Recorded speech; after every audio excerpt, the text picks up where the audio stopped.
All right. Good afternoon, everyone. Welcome to our January 22nd planning session. I wanted to welcome everyone here to this. I know it's a little bit different this year. This will be our first virtual one. I was trying to think back on the last several ones that I participated in. This will actually be my sixth planning session as an elected official for the city of Greenville. I think we've got the other council members. I think this is their fourth one. Of course, Mayor Pro Tem Glover is a little bit ahead of us all, who unfortunately won't be here today. And I think Councilmember Daniels, I believe this is your third one. Is that right?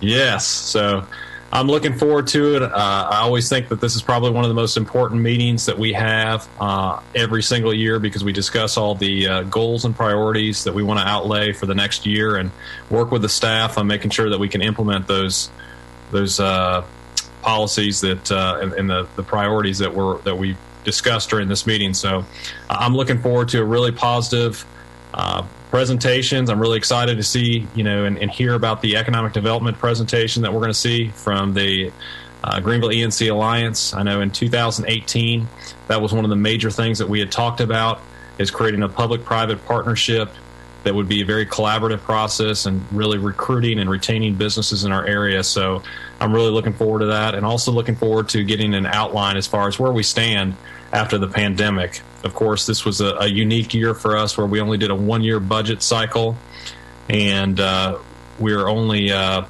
halfway through that cycle, and it'll be interesting to see where we are. Of course, we've had some discussions in the past and found out that we've done better than we expected we were going to do.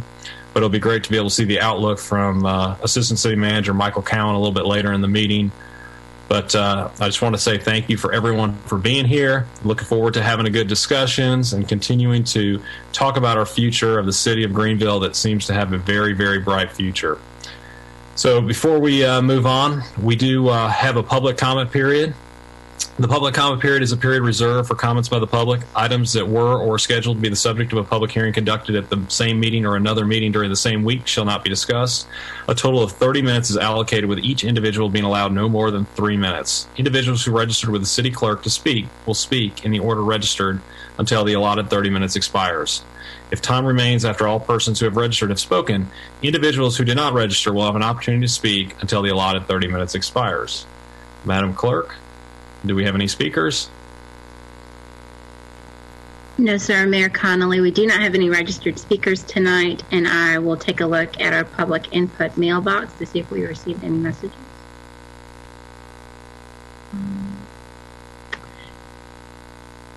No, sir. I'm looking at the messages. We have not received any for public comment tonight. Perfect.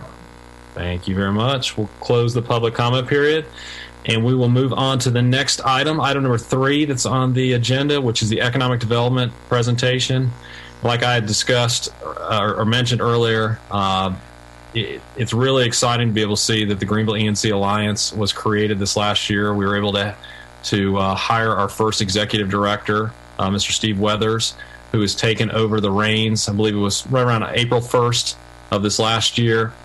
We've already seen some pretty large announcements that have taken place, and we're really thankful for all that the Greenville ENC Alliance is doing and all they'll do in the future. We've always wanted to have a very collaborative process when it comes to economic development, and I think it was very important for us to be able to see some of the things and discuss some of the things that they're working on currently and some of their future projections as well. So without any more discussion, I'd like to kick it off and send it over to Mr. Steve Weathers. Thank you, Mr. Mayor. Valerie, this audio is still good? Yes, sir, it is. Okay. Thank you, Mayor and Council, for inviting us to this. But let me first say thank you for the support that you provided to the Greenville ENC Alliance. And without that financial support, this organization would not exist today. So thank you for stepping up in the leadership position and all you do. I also want to thank all of the department heads, the chief of police, everybody on here that we've met with over the last couple of weeks. The mayor mentioned about collaborative. That is something that we instill in our culture here, and we wanted to meet with all of the administrative leadership over there just to make sure they know who we are, we know who they are, so we can help to attract and retain companies here. And so it's a term I used when I went through my interview. I call it fully integrated economic development, of bringing all the parties together to make sure we are all successful in this effort. Before I get started, and I'm going to make some remarks here and go through kind of the progress we've made, are there any questions that the mayor, council, or anybody has that I need to address or should address up front? Okay, no questions? Okay. So what I'm going to do today is primarily my remarks, and you may have seen this document here. This is the capital campaign document that was used to raise funds for the organization. And I'm primarily going to focus on the 7 initiatives that were in here: business recruitment, expansion, retention, site development, workforce development, legislative business advocacy, small business growth, and then our communications and investor relations. So kind of give you an idea of where we are in each of those areas, okay? I want to start, though, with just a little bit of history and a letter that all of you should have received here. And maybe you received it, I think, last week electronically, but you should have a hard copy. It was really a summary of 2020, just to give you a little bit of historical, where we are, where we're going, and then I'll kind of talk about where we are today. So in this letter, and I'm not going to go through it all, but just real quickly, the capital campaign was set out to raise $7.75 million. They ended up with $8.2 million, so they exceeded that goal by $450,000 in private sector funding, which I think is excellent for the community, and everybody should be congratulated that was involved in that. And then, as the mayor says, I was started actually April 1st. Of 2020, and my first action really was to start to put our team together. So I'm just going to take a minute here. They're not going to have any remarks. They might wave, but I'm just going to introduce the team here real quick so you know who your economic development team is. Yukanda Dunn is one of our vice presidents for business development. Brad Hufford, another vice president for business development. They bring a lot of experience to the table. This is why I think they're 2 of the best in this region, in this state. David Horn, Director of Investor Relations and Investor and Community Relations. Maria Satira heads up our marketing and communications. And if you ever watch Channel 9 in the morning early, like 5:30 like I do, and you've seen Maria's face. And then last, Torsia Eubanks joined us here recently as our office manager. Okay, so that is your economic development team here. I'm going to talk a little bit about our industries, our marketing, and I'll just kind of go through this. So I'll just start here. Please, if you have a question during the remarks, please interrupt me. I'm happy to take questions. I want this to be a dialogue between us, and we'll have a time for questions at the end. And before I go any further, either Ann or Valerie or the mayor, it's 4:12. When's a hard stop for me? Because I know you have a lot to cover. Right. Steve, we have allotted about 30 to 45 minutes for your presentation, but okay. We certainly want to give the council as much time as they need to answer questions or have good discussion. So. Okay. Okay, well, when I get involved in economic development, I really tend to go on and on and on, so I need somebody to shut me down. So, okay, so let's start with new business recruitment. So in that area, what we did, we retained a group, because we are a new organization, called Camoin 310. They're a lead generation firm. They help organizations like ours develop a list of targeted industry sectors, where we'll be most successful. They actually do a lot of the cold calling up front, and I'm going to give you some numbers as we go through this of where we are, okay, and the progress we're making. So our targeted industries, working with Camoin, the research that we're going after to bring here and attract here are advanced manufacturing, specifically chemicals and plastics, machinery and metals, wood and paper products, marine manufacturing, pharmaceutical manufacturing, and medical device and supply manufacturing. Okay, so in order to track all that, the other thing we put in place here was a customer relations management system, or CRM system. Salesforce is the one we're using, so you may know that. And right now, to give you an idea of the active projects we have, we've worked on about 16, but right now we have 10 active projects in there. 2 of them we've submitted to the state from their proposals. 6 projects are really what we consider prospects. 2 of these companies have actually visited the area. We then have another 8 that we would consider inactive. 3 are projects that we lost, and I'm going to explain a little bit about why we lost those. 3 are projects that we won, and I'm going to give you some numbers from that. And then 2 projects that just we would consider dead, they just did not go forward. Okay. The other thing I'm going to talk a little bit about our lead generation from outside Des Moines. I mentioned they started making calls, and we actually have 2 leads from that. And I'll go into the detail on it a little later on. But one company is out of Indiana, I believe. The other one is out of Michigan. And they're seriously interested in establishing operations in the Southeast. And so now they are considering Greenville, North Carolina for that. But I'll talk a little bit more about that in a second. So I'm also going to mention our goals. In the same document, the capital campaign, there were 6 different goals in there. And I'm going to kind of go through where we are with some of those. So our 5-year strategic plan goal is 2,700 new jobs. And we broke that down to an annual goal of 540. It's a little easier for us to track. Currently, and I'm happy to say with the announcement of WorldCat, Thermo Fisher and Grover Gaming, they've committed to 760 new jobs over the next 2 to 5 years. So that's about 141% of our annual goal. So I'm happy to say that we're ahead of goal in that area. And from the investment side, our 5-year goal is $1.25 billion. So we break that down annually at $250 million, and with the $521 million commitment by those 3 companies I mentioned earlier, that's about 209% of our annual goal. And I don't want you, before I go any further, I don't want you to think just because we're ahead of goal that we sit back and we relax. We actually get more energized, and we are more proactive, and we have more urgency than ever because we want to stay ahead of those goals. We don't want to meet those. We want to exceed all of our goals by quite a bit as we go through time. Okay. So one of the projects we won on the attraction side, WorldCat, you heard that announcement here. It's coming to our area, about an $8.8 million investment in 60 new jobs. And I'll talk about our local growth in a second. But let me talk a second about the projects we lost, because we do try to glean and learn from those also. Why did we lose those? What was the gap? What can we fill? Because I don't like losing at all, and winning's a lot more fun, but we want to learn something from those. So our first project, Project Fiddle, was a bottling manufacturer type company. They did come out here, they visited the site, and from what we were told, they did not choose our area because we were not close enough to the materials, the customers, and their existing facilities. So it really had to do with a physical location, which we really can't change. They did mention they didn't feel that the site we showed was prepared enough. And I know I talked with Ann about that a little. I'm not sure what that means, so I know our business development team is working with their consultant to find out what does that mean specifically. What else do we need to do to make sure our site is well prepared? So we continue to improve on that. The next project that we lost, Project Sprout, we were eliminated because we did not have a rail-served site that suited their needs. Okay. The third one here was a company that did medical type manufacturing up in New York. They did choose to come to North Carolina, just not to our site. And the reason was they were looking at the Shell building that the county owns.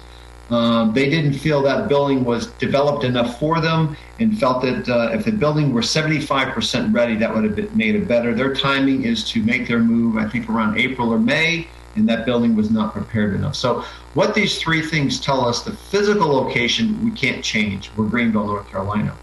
But what we can look at is, do we have the right and do we have enough rail-served sites? If we don't, what can we do to increase that? And then as far as Shell buildings, I'm going to talk later in this presentation about what we're doing to really partner to really build a couple of spec Shell buildings here, so we have product that we can market, okay, so that we can sell that out there. Also, part of our recruitment effort is retail. So I'm going to talk a little bit about 2 retail areas that we're working on to recruit here. The first one is a pharmacy north of the river. Our business development team's been working on that with Electricities. I want to thank Ann for calling us together, Electricities and ourselves. So we've started down that path. A couple of things the team is doing. They're working with a software package that we have called ISRI, ESRI.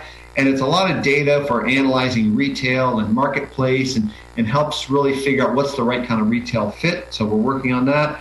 Electricities and our team here is actually contacting landowners north of the river to see who we can work with to market their sites and their available land for a pharmacy what's suitable. And the other thing Electricities is doing is they are actually outreaching to chain pharmacy stores, CVS and that type, Walgreens and others, to see who might have an interest. So we are proactively going after trying to bring a pharmacy to north of the river.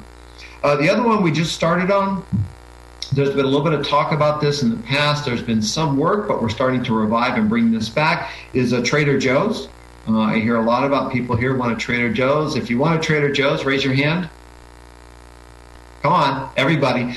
This is going to take a community effort. It really is. What we're going to need to show them from what we can find from our research, it's really not going to be our smiling faces and a sales pitch from us. It's going to be the community, all of you and everybody that's on this live stream showing that we want this here, okay? That's what it's going to take. So one of the things that we're doing,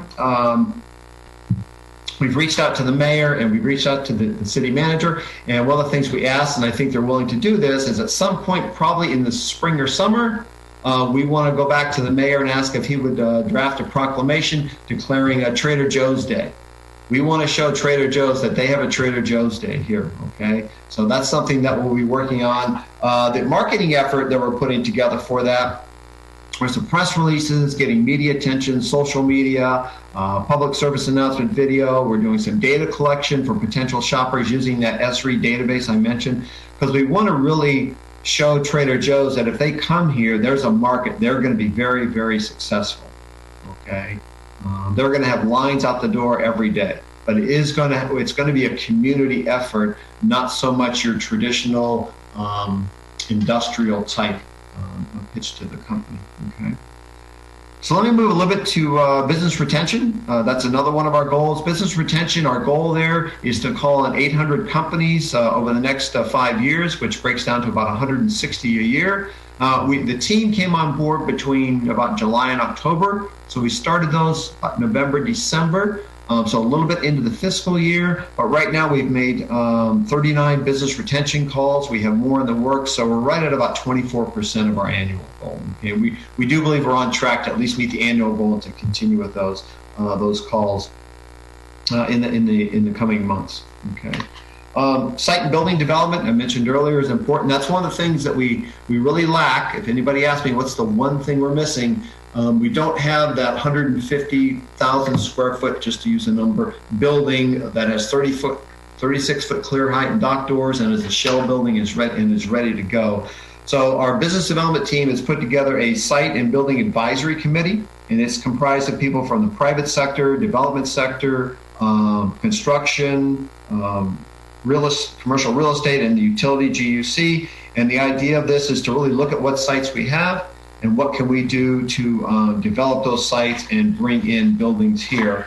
One of the things we've done is we've met with a developer and looking to partner with him. And again, if the ENC Alliance board approves this, to commit land to a spec building, and we would basically have a joint venture with them. They would build the building, we would have the land, and then we would market from there. Okay, so we're looking. We sent information to them. We're looking for a proposal back from them probably in the next couple of weeks. Okay. The other thing we're doing, staff is looking at, is what other industrial land is out there that we can help to market that is privately owned, and what land out there could we maybe consider purchasing in the future to build out sites. Okay. So the biggest thing we need here is to make sure we have inventory and we have a product to sell. We have a great region to sell. We have a great community, very business friendly, but we want to make sure we have the right kind of products that companies are looking for, primarily industrial and commercial buildings. Okay. Any questions so far? No questions? Okay.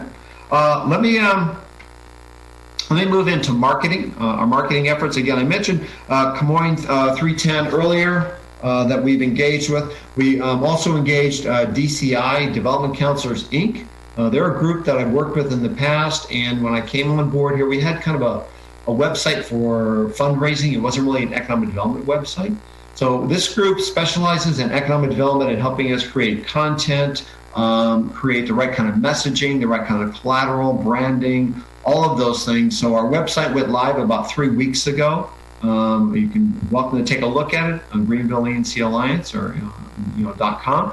And our website now is really geared not so much toward the local person like all of us here. It's really geared toward companies that are looking to come here, site selectors that we work with. So it's what we would call an outward-facing website, because we really don't sell to people here. There is some retention stuff on there, don't get me wrong, but it primarily is geared toward people that don't know our area. We want to make sure that they get to know our area.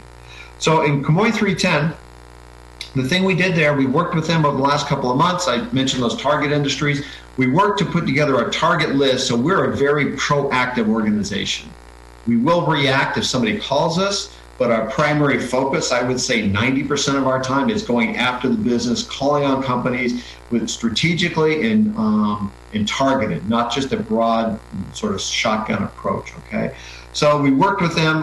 We put a list together of about 900 targeted companies, commercial, the ones I mentioned before. And right now, since they started making their calls on January 5th, they've made 736 calls to 517 companies. There are 442 calls that are what we would consider in progress, having conversations. And of that, 73 companies have shown an interest in Greenville, North Carolina. Okay, which we think as well, especially as we're just kicking off this new year and we're in the middle of a pandemic, so we think that's pretty good. And from that, we've actually had 2 leads that have come out of that are very active. The staff talked with one of the leads just a couple of days ago. This is a company, they manufacture fertilizer or specialty plants, foods, insecticides, and others. They're located in Indiana, and they're considering an expansion in the next 2 to 4 years. They're privately owned. They're not located in the southern part or southern region of the United States, and they want to be closer to their customers here.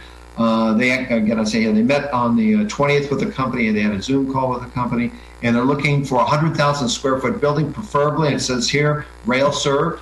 So we want to make sure we can deliver that. They would start with 20 jobs and then grow from there.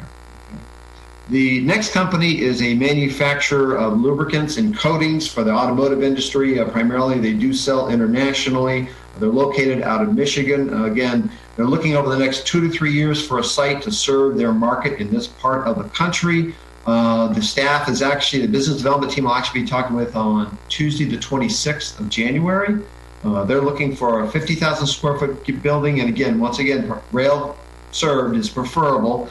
They would start with about 8 to 12 jobs and grow to about 30 to 60 and possibly more. Okay. So we are starting to see some progress there. The other thing that we're doing with Camoin is site selectors is the other group that we're targeted. And if you're not familiar with that, site selectors are consultants that a company hires to help them find a site. And there are a lot of them around the country. I want to talk about a couple of events that Brad and I will be going to here in the coming months. We have a target list of about 700 site selectors around the country. And Maria has created a newsletter that will be targeting those site selectors and sending them regular updates and information on our sites, what's happening, good news, companies that are located there. We want to start to get the attention of these site selectors. And as we grow and those relationships develop, the other thing we want to do is we want to host them here in our community, what we would call a FAM or familiarization tour. I don't know if that's been done before here. I don't think so from what I can gather, but we want to make sure that site selectors that are either work in our target industry or have worked in North Carolina or have done both know us. Because I don't know, I can't say for a fact that they would know Greenville, North Carolina. We want to make sure they know us, and it's really built through those relationships, okay? So on our digital marketing, we've completed our website, as I said, that went live. One of the things we added with Camoin, we're going to try this for about a 6-month trial period, and we'll see how it works. Again, being a new organization, is a chat feature. I'm not sure if you're familiar with that. But what happens is somebody comes on, they're on your website, they're checking it out, and then a live chat icon will come up. And if you want a live chat with somebody, what they'll do is they'll hit that, and instead of us, because we're a small team, that really goes to Camoin. They're a bigger group that can help us. They can live chat with that prospect right away. So if I'm interested in your area, can you tell me something? They literally can have this sort of email chat conversation right away with the company and start to generate interest. So we're going to try this feature for about 6 months.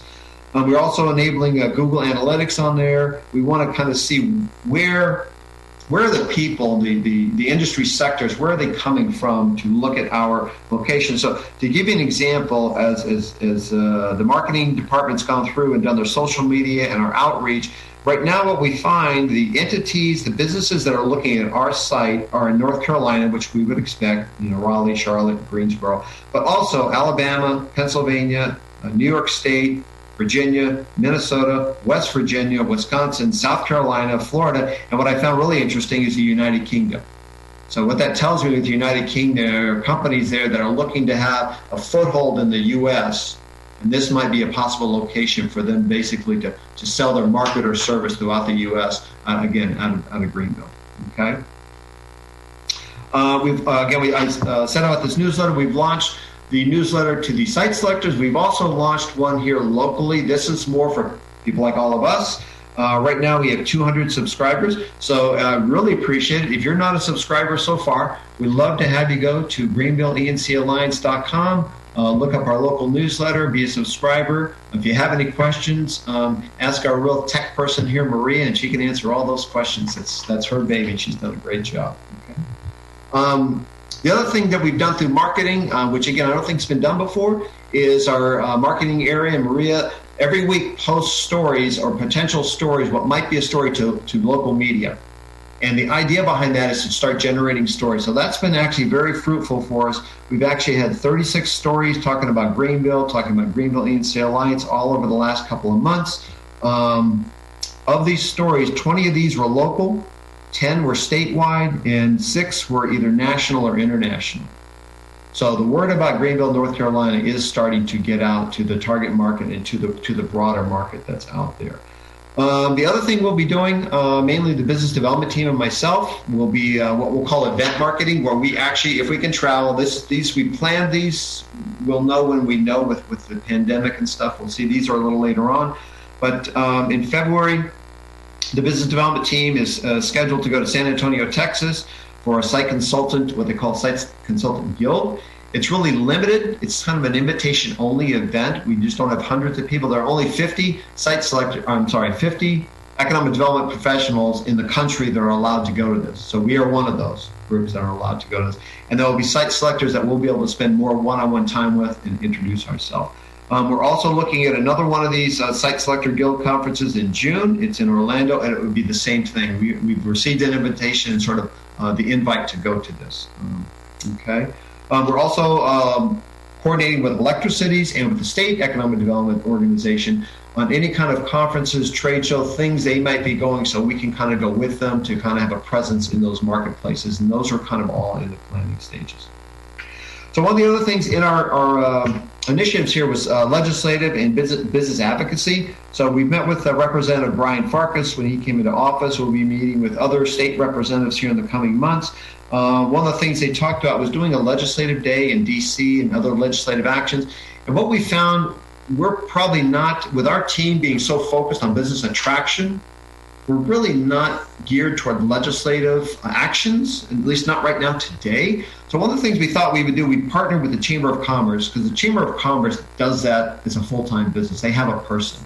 And we can kind of partner and collaborate with them on legislative actions and just be around the table and work with them on that. So we thought that's a great way to kind of leverage our time and dollars so we don't lose focus on the core mission of business attraction. Okay. Workforce development is another one. We are engaged with the River East Workforce Development Board, the Pitt Community College, ECU, working with their Research, Economic Development, and Engagement unit over there.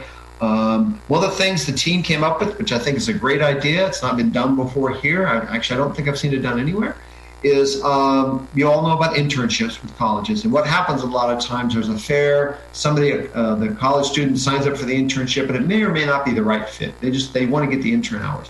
So what we're really trying to come up with is something that is kind of like Match.com, but not for dating, more for interns. So we have one side would be companies, the other side would be the intern. So I'll just use Valerie here. Valerie's a student. She's looking for an internship. I'm just picking on her because I can see her smiling face.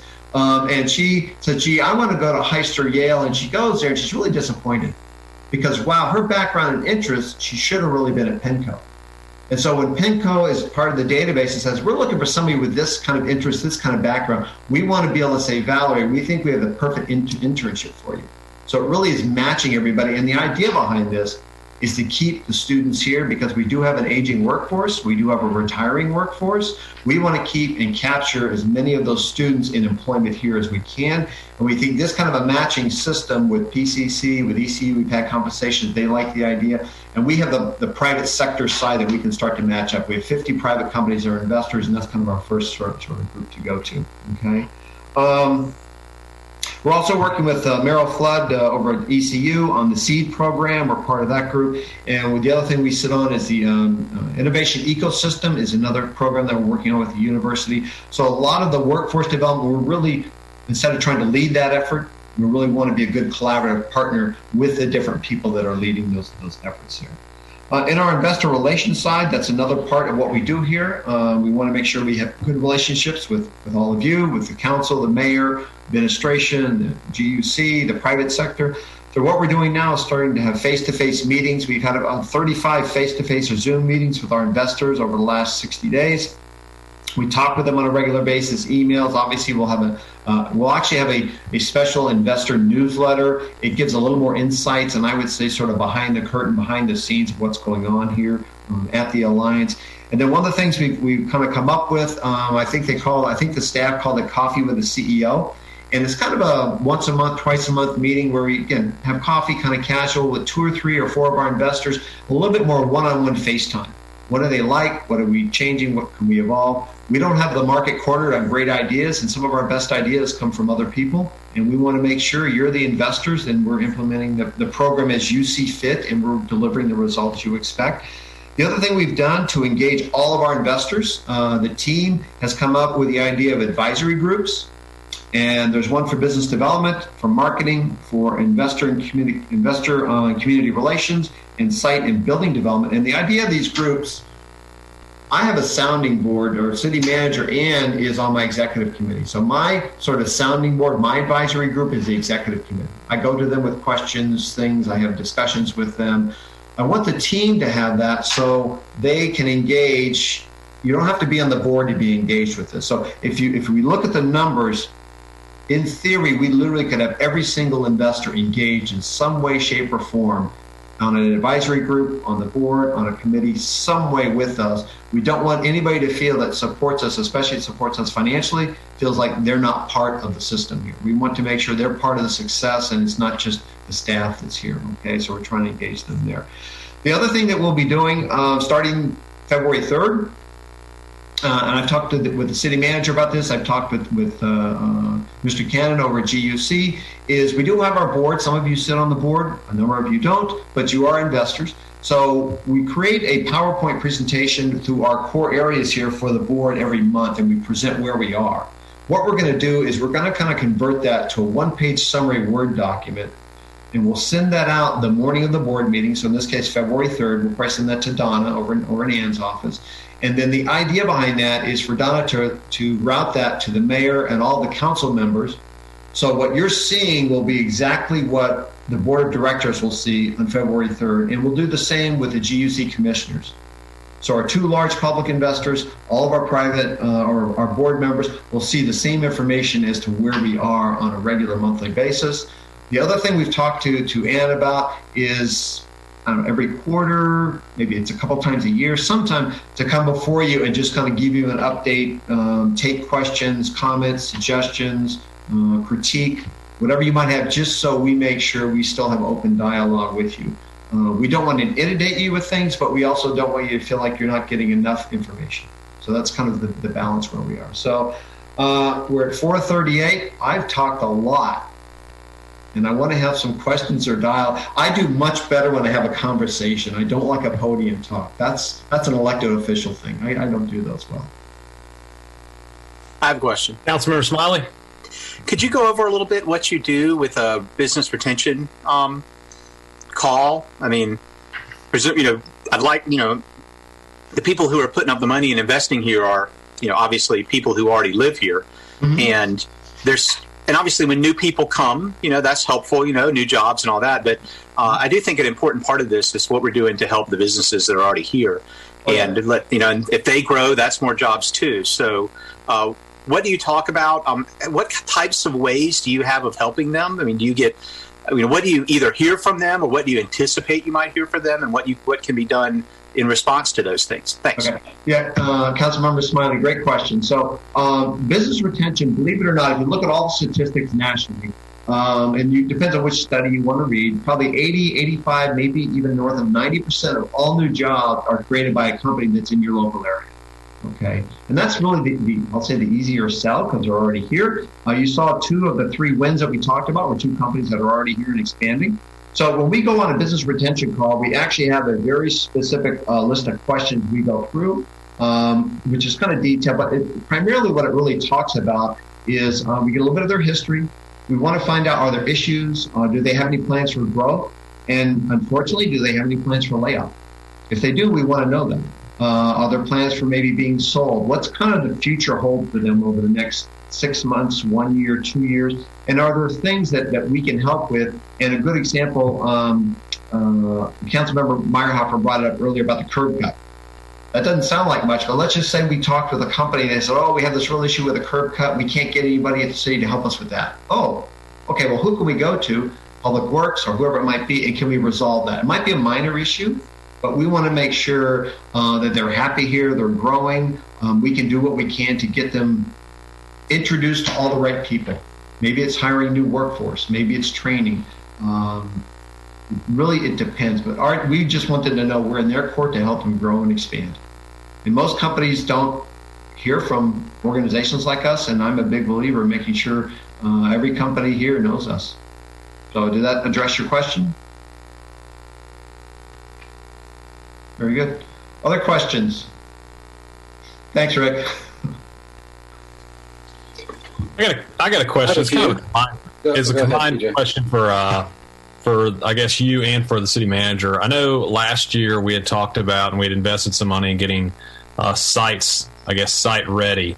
Where do we stand with that? Have we seen if that was beneficial investment that we made as far as recruiting other businesses to our area, or do we feel like that was just maybe a waste of time? Because I think the big thing we talked about is that Pitt County didn't have any sites that were site ready at that given time when we discussed it. Has that changed anything? Has it been beneficial? And I don't know the history with that. Ann?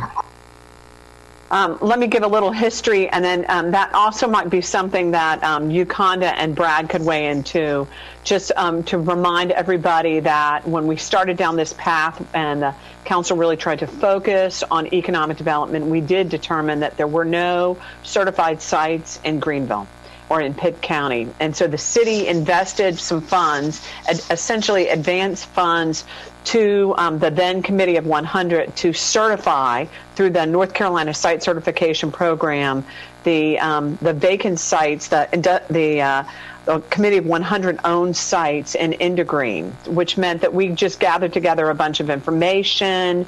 We made sure that we had done a lot of the preliminary work that a company would need to do in order to be able to know that that site was certified and it had been vetted. And I think if Uconda and Brad weigh in as well, what they can tell you is that they've been able to submit those sites for projects and indicate that they were certified through the North Carolina Site Selection Program. So I'm going to turn it over to Uconda and Brad to address that.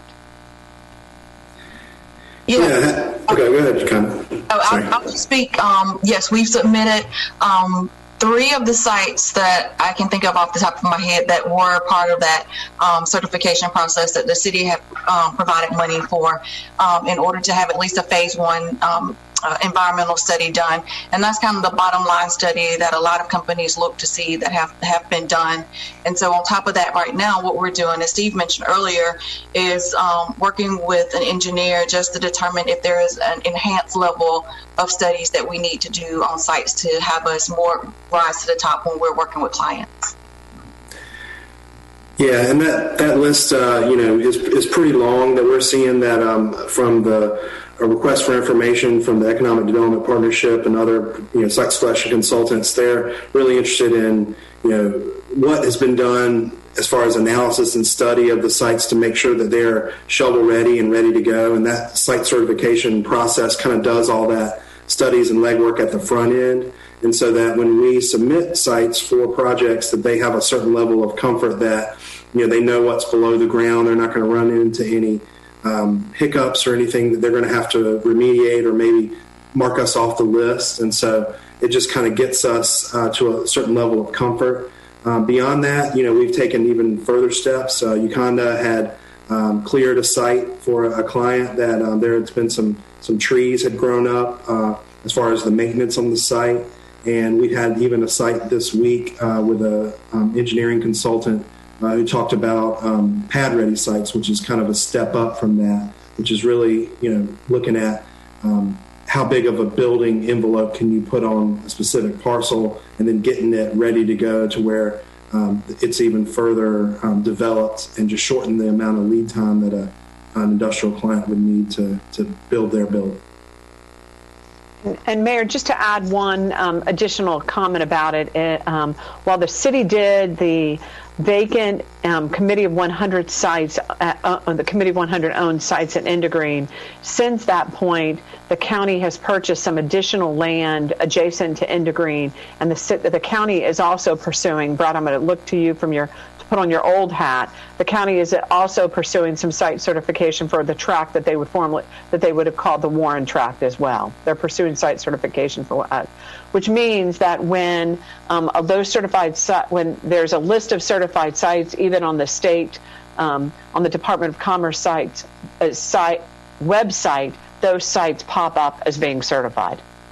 Are we tracking if we're getting leads from it being on those sites, or is it just a pure it's on the site, and if somebody sees it, they can contact maybe the ENC Alliance and say, hey, I saw the site that was on there. Are we doing any tracking of that to find out if that's been beneficial or not?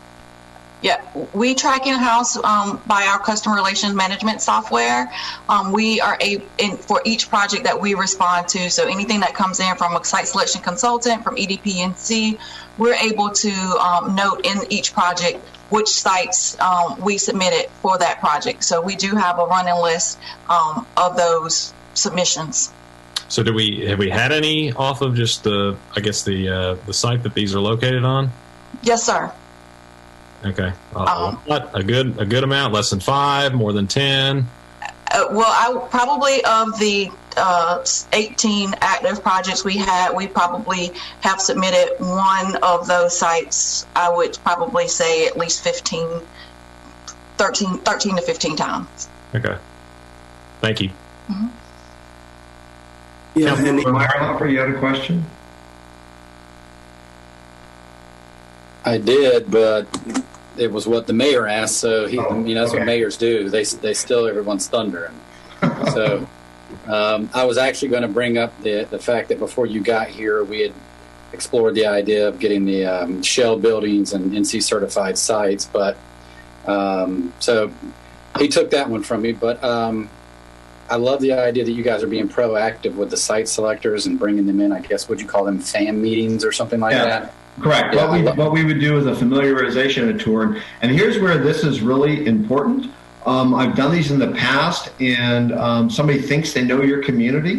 And they might know it from name or something, but they really don't. And what happens is they come in, and you want to make sure that they're able to meet maybe a couple of elected officials, a city manager, maybe it's a county manager, it's a couple local businesses. The thing I found most successful is if we have a manufacturer of whatever they make, we want them to be introduced to people like Ray Ulmer out at Heister Yale, or Chuck out there, or to Tom Kulikowski. And I use those examples, they're on our board, but because I know the manufacturers want to talk to manufacturers. So if we have somebody, say, in the pharmaceutical manufacturing, we might want to go out to Michelle Logan and say, hey, we want, they like to talk to each other, because they're sometimes are our best salespeople. Not so much just the economic development person. They want to know there's like entities. So we do these familiarization tours. Don't think it's just Steve and team driving them around in a car. I went back to, I still use that term, fully integrated economic development. So that would mean a lot of you involved in this process. It could be city department heads. We met with the chief of police, Chief Holtzman. We talked about some companies will come in here if they're hiring a lot of workers, say, well, we're kind of concerned. We have a lot of young workers. We're concerned about crime. So what we would do is we wouldn't convey the statistics. We'd have the chief come in and talk about that because he's the qualified source. So even the chief would be involved in economic development. Okay. Yeah, I think I loved your point you made that people may think they know, but they don't really know until they're here what the community has to offer. And I think you would actually, you may or may not find this surprising, but this people from within the state don't even know how much is going on here. Because I'm from the western part of the state. When I have people come visit that haven't been here in years or have never been here, the reaction oftentimes is, oh my gosh, I didn't know all this was here, or I didn't know, I thought it was smaller, or, something like that. So I love the idea of getting them on the ground. I've actually heard our coaches at ECU say that before, that, they can recruit all the kids they want from afar, but it's when they bring them here that they really sell them on coming to ECU. And I think that would apply similarly to people coming to Greenville. Yeah, and I would say, Councilmember, one of the other things, is maybe, I don't know how this will sound, but I've used a strategy in the past that's worked really well. We're talking to somebody, the company, they're kind of interested, it's the right time of year, and I'll say, well, tell you what, why don't you bring your family out? And we'll talk to Andrew at the Visitors Bureau, and we'll say, why don't you bring your family out and have a little vacation, and we'll do sort of a little business, but it's kind of a family vacation or working tour. Because a lot of times when we go to talk with the CEO, believe it or not, the spouse has a lot of influence. If the spouse doesn't like it, CEOs have a tough time making a decision. So one of the things we've not really talked about this yet externally, it's internal, is one of the things I'm looking at trying to put together in 2021 is I'll call it sort of a spousal familiarization or spousal employment opportunity. So, council member, if you were the CEO of the company and you're coming here and you have your spouse, how can we make sure that person is familiar with the area and knows people? Because if you're working and they're not, that gets kind of boring. They don't know anybody. So maybe they're maybe they're in the law business and we want to introduce them to law firms. So it's really not just about the company. It's about the social side of economic development. We want them to feel very welcome here. Okay, so that's something a little bit different that we're going to try and put in place in the coming year. Other questions? I've got one if no one else does. This is Councilmember Bell. Steve, thank you for the presentation. I really appreciate it. One issue that I've, noticed just for the people that we've already got here in Greenville is, our housing stock seems to be limited. What obviously, y'all aren't going to go out there and build the houses, but, from other communities you've been in and served in, do you see an issue with the housing stock that we currently have in Greenville? And if we do have, a deficit in any of those different types of housing that are out there, what area would you say we would be best served at, attracting? Okay, so yeah, I'm not a housing expert, but I will tell you, as somebody that's been trying to find a house for 9 months and can't find one because they sell so quick. Right. That's why I would say it's an issue. But I think, again, having worked around the country, having been in this business for a lot of years, I think over the next 5 years, you're going to see tremendous growth here. People, jobs, companies. I don't think it's too far out to say, you know what, you might even see all the land that we have at Integree being sold. I kind of, my gut kind of tells me that. But the issue is going to be, and again, I don't want to create a problem, but driving around, how are you going to improve the infrastructure? If you have more people, Evans can't be one lane each way. Again, I'm not a traffic person. I know I'm not trying to create a problem, but I think you need to move people. People want to move, get things around, whether it's mass transit, whatever. This is a great community. We want to keep it great. You got more people, you got more cars. Okay. So yeah, I think 5 years, if you don't own a house, buy a house, because 5 years from now, it's going to be worth a lot more.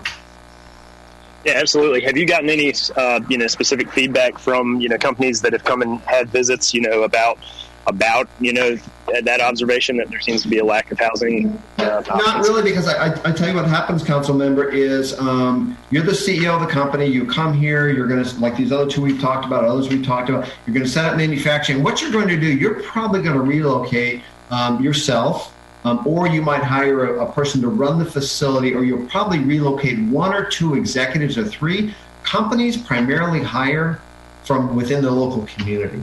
they don't really bring 100 people here. But what happens, the jobs are created, then somebody says, well, I'm going to move from Raleigh to take that job in Greenville. I'm going to move from Charlotte to take that. Then you all of a sudden have that population growth and housing is an issue.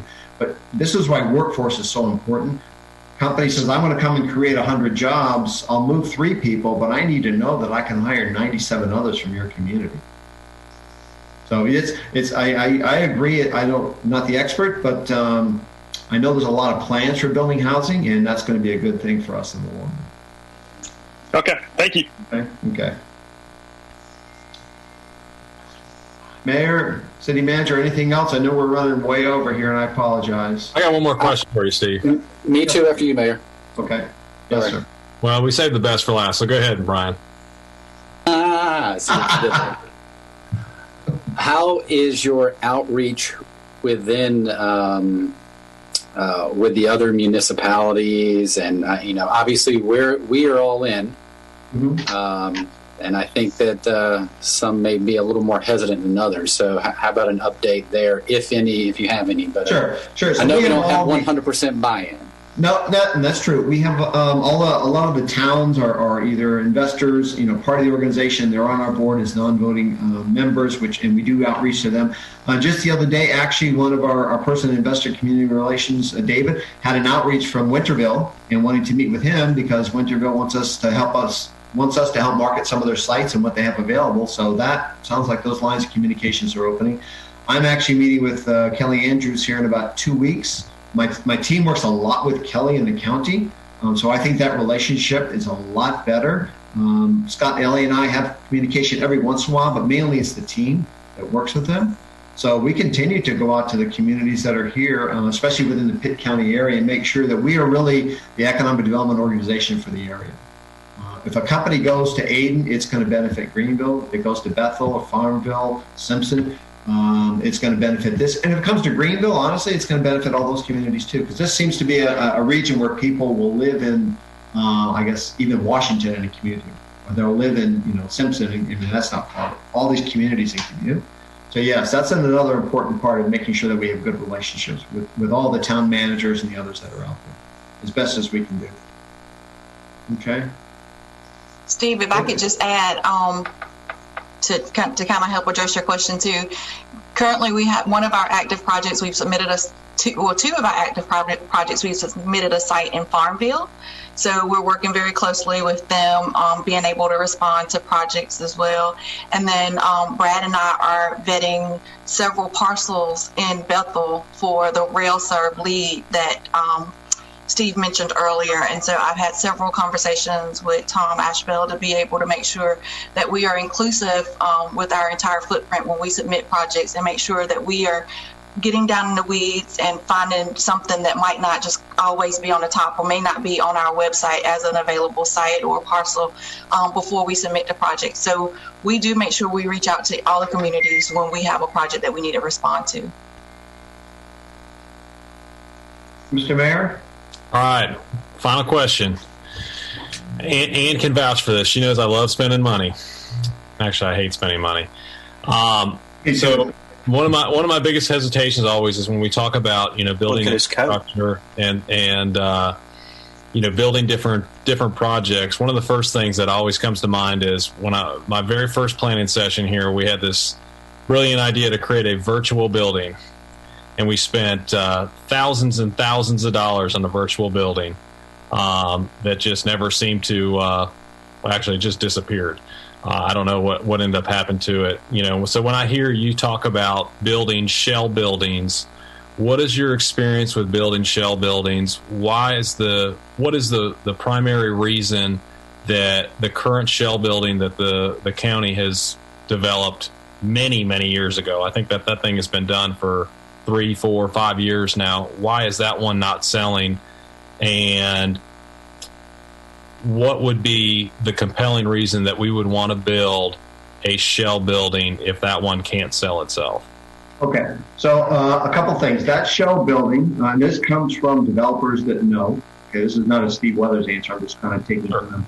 Is that building has 24-foot clear height, and companies were requesting 36-foot clear height. It has no floor, no walls, which they would like to at least see a floor. You wouldn't buy your house without at least a floor, maybe, and a bathroom. And it has no dock doors. So it's not a functional building for what you want to sell it for. Maybe it's another use. If you had a city or a county administrative building that you just wanted to have another building to do administrative things in, that might be a great site, right? It's got parking and things. When I say build a shell, I don't mean the alliance spending the money. What I really mean there is we have land that we own free and clear. A developer partner, which we're looking on this proposal from, would come in and front the money to build a shell building. Our contribution in the partnership would be the land, so they won't have to buy the land. And so the math there is you put all that in, and let's just say for sake of argument that that's $2 million.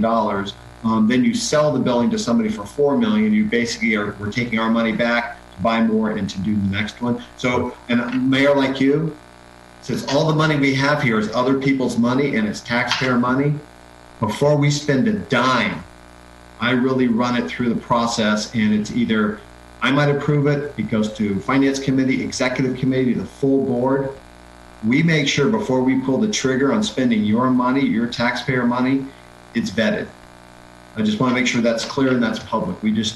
So I'm kind of frugal when it comes to spending other people's money. Good, me too. Okay. I like that. No, that was the answer that I wanted. So, I basically, when I hear shell building, hearing the details from you, that makes more sense to me and makes me feel more comfortable that it was just poorly designed. And that's the reason it's sitting there, because I'd hate for the infrastructure to get built and then all of a sudden it sits there for 2, 3, 4 years, and then taxpayers are kind of looking at us like, what's going on? Why is it sitting there? Why are we putting that much money into it? And of course, what you described as far as us just giving the land and allowing somebody to build on it is a little bit different than actually fronting the money and actually building the actual building itself. Yeah, and the city manager talked to me a little bit about this virtual billing. I'm not familiar with all that, but I really, again, if we're going to make a decision, it's not going to be a Steve Weathers decision. I'm the one that's probably going to balk at something like that, going, I need the value proposition. So the idea of a shell building, and again, I'm sort of making this up to give you a context, 150,000 square feet, multiple dock doors, 36-foot clear height, X amount of distance between the support beams. And the idea this building can hold maybe 1 to 5 companies, so it's divisible. It makes and it might have rail access, might not, but it's something that has options. It's not just a sole building for one user. That's a tough one to sell. Now, I would say I wasn't around. Maybe when they built that was the market for that kind of building. That's just not the market today. So sure. We always have to look to the future. Sure. Yeah, you weren't here. Full disclaimer, you weren't here. Neither was the city manager, Ann Wall. She wasn't here either. Okay. Some of those ideas aren't here either, so that's a good thing. So that's it. Anybody else have any other questions? No? Thank you, Steve. Thank you to the whole Greenville ENC Alliance for all your dedication to working hard to bring projects to our area, retain some of the great businesses that we have here. We appreciate it. I told Ann that when we had this discussion today that, I think it's very important, because I really think that this is the vision that we had back in 2018 to be able to create an organization like this. And for you to be here, it's kind of like you get to kind of see the fruits of your labor. And I think as years go on, it's going to be very beneficial to maybe continue to have you and your team a part of this planning session, because I think that each year you're going to have more and more to add to it and be able to see the progress that's been made. And I think that people will look back 10 years from now and say, wow, maybe that was the game changer that Greenville needed. So I appreciate it. One last comment, Mayor. Yeah. And I will be quiet. This is really for you and all of the council members. Again, I'm new to the community. I don't know. I've only been here about 9 months. But one of the things I would love to be able to do, if you want, I'll just leave this as an open invitation. You're all elected officials by your constituents, either citywide or in the district. If you find there's a business group, a social group, a community group, somebody that says, because what's going to get attention is the Thermo Fishers and the big deals, and they're going to think that's all we do. And a lot of our bread and butter is small business, is small time. So if we can get out in the community, if you think there's a community group we should come and talk to so we can hear the citizen, and I say it all the time, and I do believe this, I do report to a board of directors, but I work for the citizens of this community. Why? Because they're taxpayers, and the money you're giving us is taxpayer money. So if you find there's an opportunity for me to address your taxpayers as to what we're doing, how we're doing it, we're very transparent. We want to make sure that they're also happy with the investment you've made in us. That's You don't like that idea, Mayor? No, I love it. I think that's great. No, I like Come that. back to Rotary again. We do it every week. Yeah. I'm happy to. That's right. So any of those things, I'm just going to leave that out there. Contact Maria or myself. We'd be happy to get out there and do that anytime. And I love getting out and talking to the community because honestly, I get some of my best ideas from just citizens in the community. Perfect. Well, Okay, Steve, thank you. And thank you to the entire Alliance team. We appreciate everything that you guys are doing. And if there's anything that we can do to help you out, to improve your job or if you've got any needs, please let us know. Thank you, Mr. Mayor. All right, Madam Manager. Okay, I'm on next, and we'll go to the next presentation. Just to remind the council, I went back and checked. The City Council has been doing planning retreats such as this for more than 30 years. And as the mayor indicated, this one might look a little different, and it might function a little different, but we still conduct sort of that core function of discussing our goals and priorities for the coming year. So I am prepared to walk through the council goals and priorities from 2020 to provide you all, the council, with an update on those goals and priorities and to highlight some of the progress, not all of the progress, but some of the progress that has been accomplished. And in the end, what we'd like to do is go back and visit those goals and have the council weigh in on what are any changes that the council wants to make to your goals and priorities. So I am now sharing my screen. I'm going to ask somebody for a thumbs up that they can see my screen. We got a thumbs up? Okay. We're good. Okay, and I'll just walk through this. So now I cannot seem to advance. Okay, whoops, now it's advancing. Okay, here are the 5 goals back in January of 2020 that the council approved. And just to give you a little bit of context, we held this retreat in which you all discussed these goals at the very end of January. And probably not more than 6 weeks later, we started to hear about this thing called the coronavirus and COVID-19. I went back and looked at my notes. And what I discovered was that our city staff held its first meeting about COVID-19 on March the 11th. So probably 4 or 5 weeks after these goals were adopted. And just to remind you all, in the time period, in addition to this work that we've done, the city staff and our organization and the council, we've all essentially had to pivot. We've had to we've had to be flexible. We've had to focus on the continuity of the services we provide and making sure especially that we can provide the essential services that the city provides, such as sanitation, fire, and police.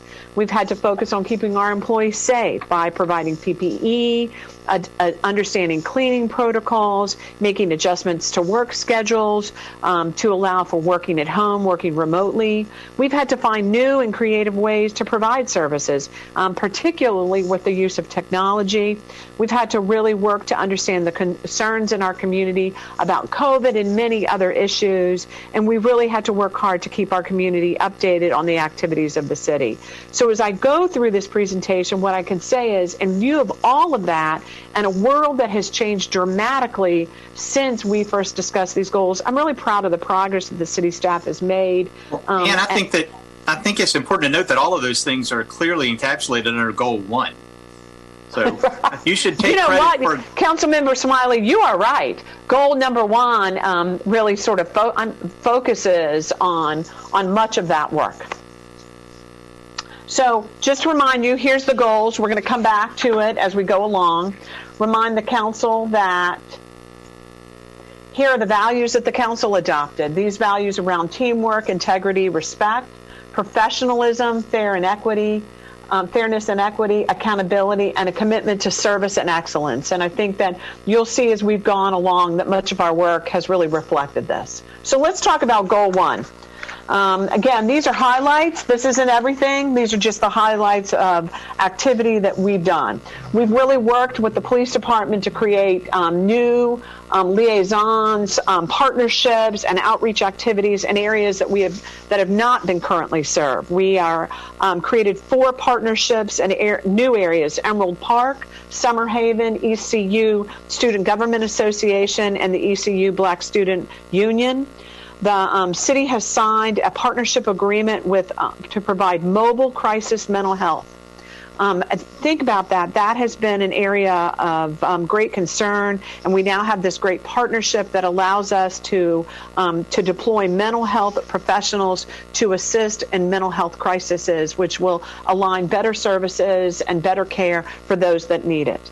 We've been working on the Kristen Drive Neighborhood Improvement Initiative. I think we sent you a notes to council several weeks ago about the work on the Kristen Drive area.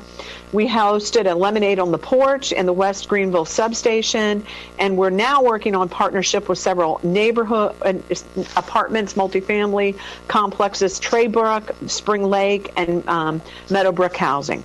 Additionally, we've done some one-off events, or single events where we really tried to build that partnership and educate the public. We did a cupola conversation at ECU. We did had meetings with the owners in the Truna neighborhood. We continue to support and work with our Cops and Barbers events. We did a bike radio, and the police department several months ago did a makeover for Operation Sunshine, which was a great event for the community. Go forward.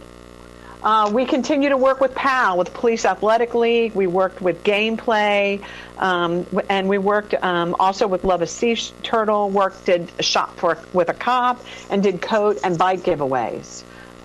Additionally, when you talk about safety, one of the areas that we have spent a lot of time is our streetlight conversion. You'll see the number here. Over 6,000 of the 6,300 streetlights have been converted to LED, which is both a savings, an energy and cost savings for us, as well as provide some better lighting in our neighborhood.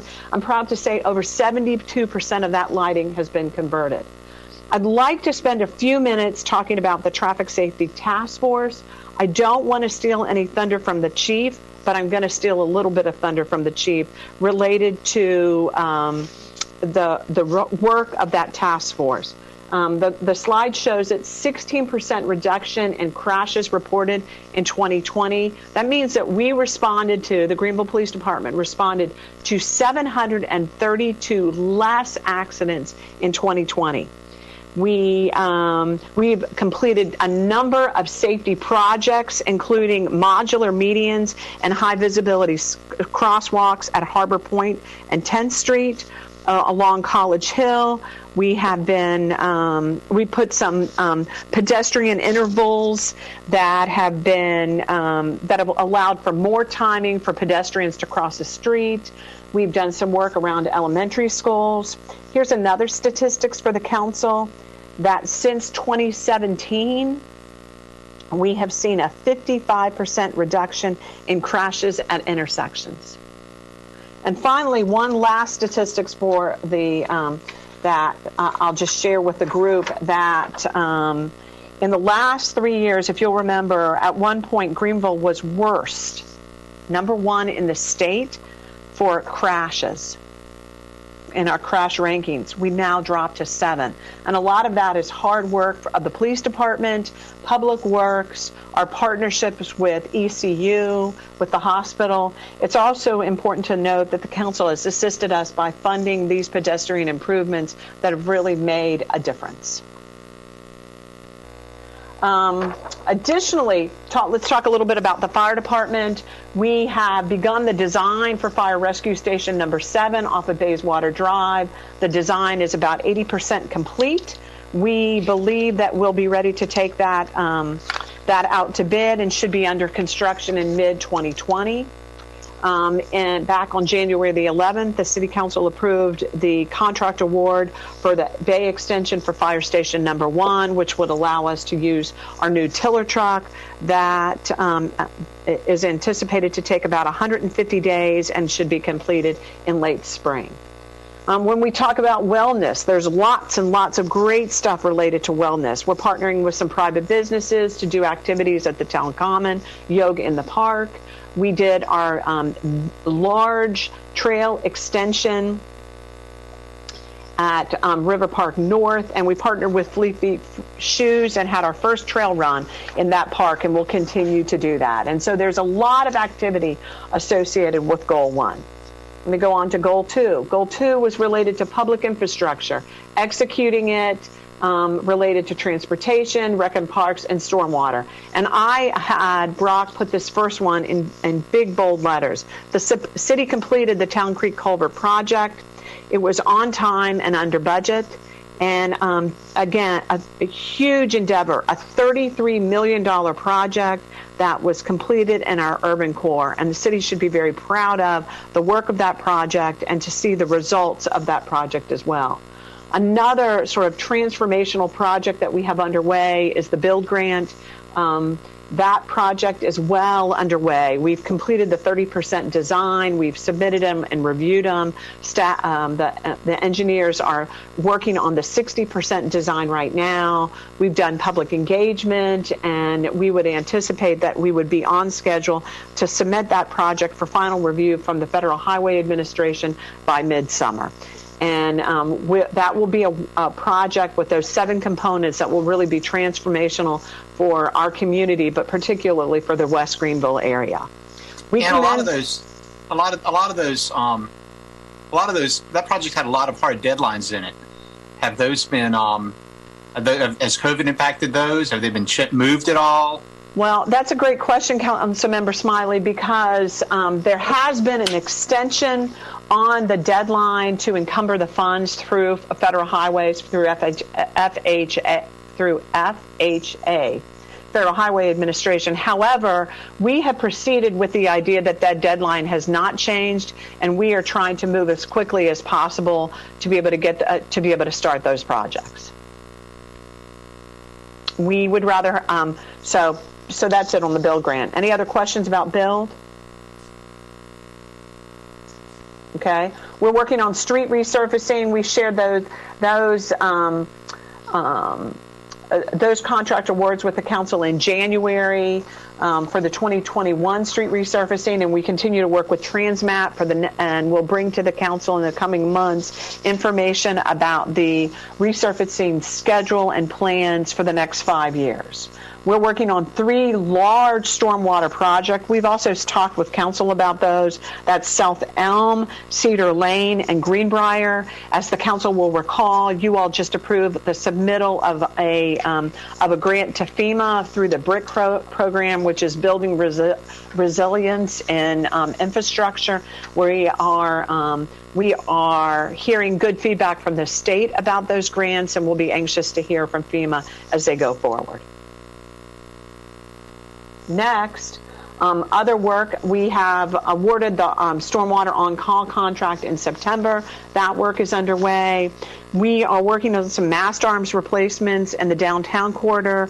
That Reed and Evans work is underway and is associated with the town common. The Town Creek Culvert project. 2 other mast arm replacements will be done with the Build Grant. That would be the mast arms at 5th and Evans and 5th and Reed.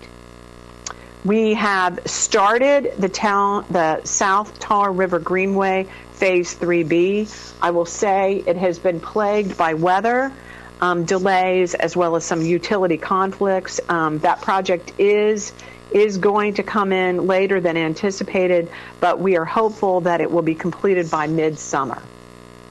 Additionally, we're taking care of our buildings. We've replaced the HVAC in City Hall, Public Works, and we've completed the last section of new roof at the Intergenerational Center. And finally, we have spoken with the council about it before. We inherited a couple of trolleys from the city of Charlotte, and we're doing a little bit of rehab on those trolleys, and that work is underway. And the last project that I wanted to talk about under goal, it actually is not the last project. I do want to talk about Wildwood Park. The city has now acquired one phase of Wildwood Park and is pursuing the addition of phase 2 of Wildwood Park, which will give us almost 370 acres of Wildwood Park.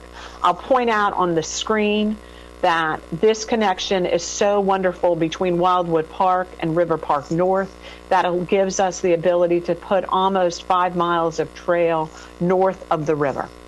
It'll give us an opportunity to do wonderful recreational amenities and really take advantage of the Tar River. Phase 1 design has been complete and construction will start in February of 21, and that will include parking areas on the initial phase of Wildwood Park, a beach access, camping platforms, primitive trails, and the abutment for a floating dock. And I just think that this connection and this park will be huge. The next project to talk about. Hey, Ann, before you go on to that one, you and I spoke today, and I said I'd bring it up a little bit. This may not be the most appropriate time, but I had an idea about possibly having a discussion. I'm just bringing this up now. We can have a discussion about this later.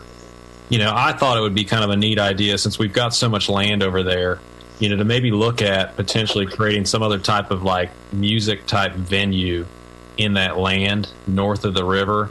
I think it would be a relatively inexpensive investment that we could make, but it could potentially be a place that, I really feel like north of the river is just it needs the first big step for somebody to make some type of investment before you start to see kind of those dominoes start falling down and starting to see more development take place over there. But, I've seen other communities that have kind of primitive areas where they have music venues out in the middle of nowhere. The city manager and I spoke about that, and she said, we're not real close to a lot of different neighborhoods. So from a sound standpoint, it shouldn't be a major issue. But, maybe something over there, because right now we've got the town common, which is great, and we could put on venues there.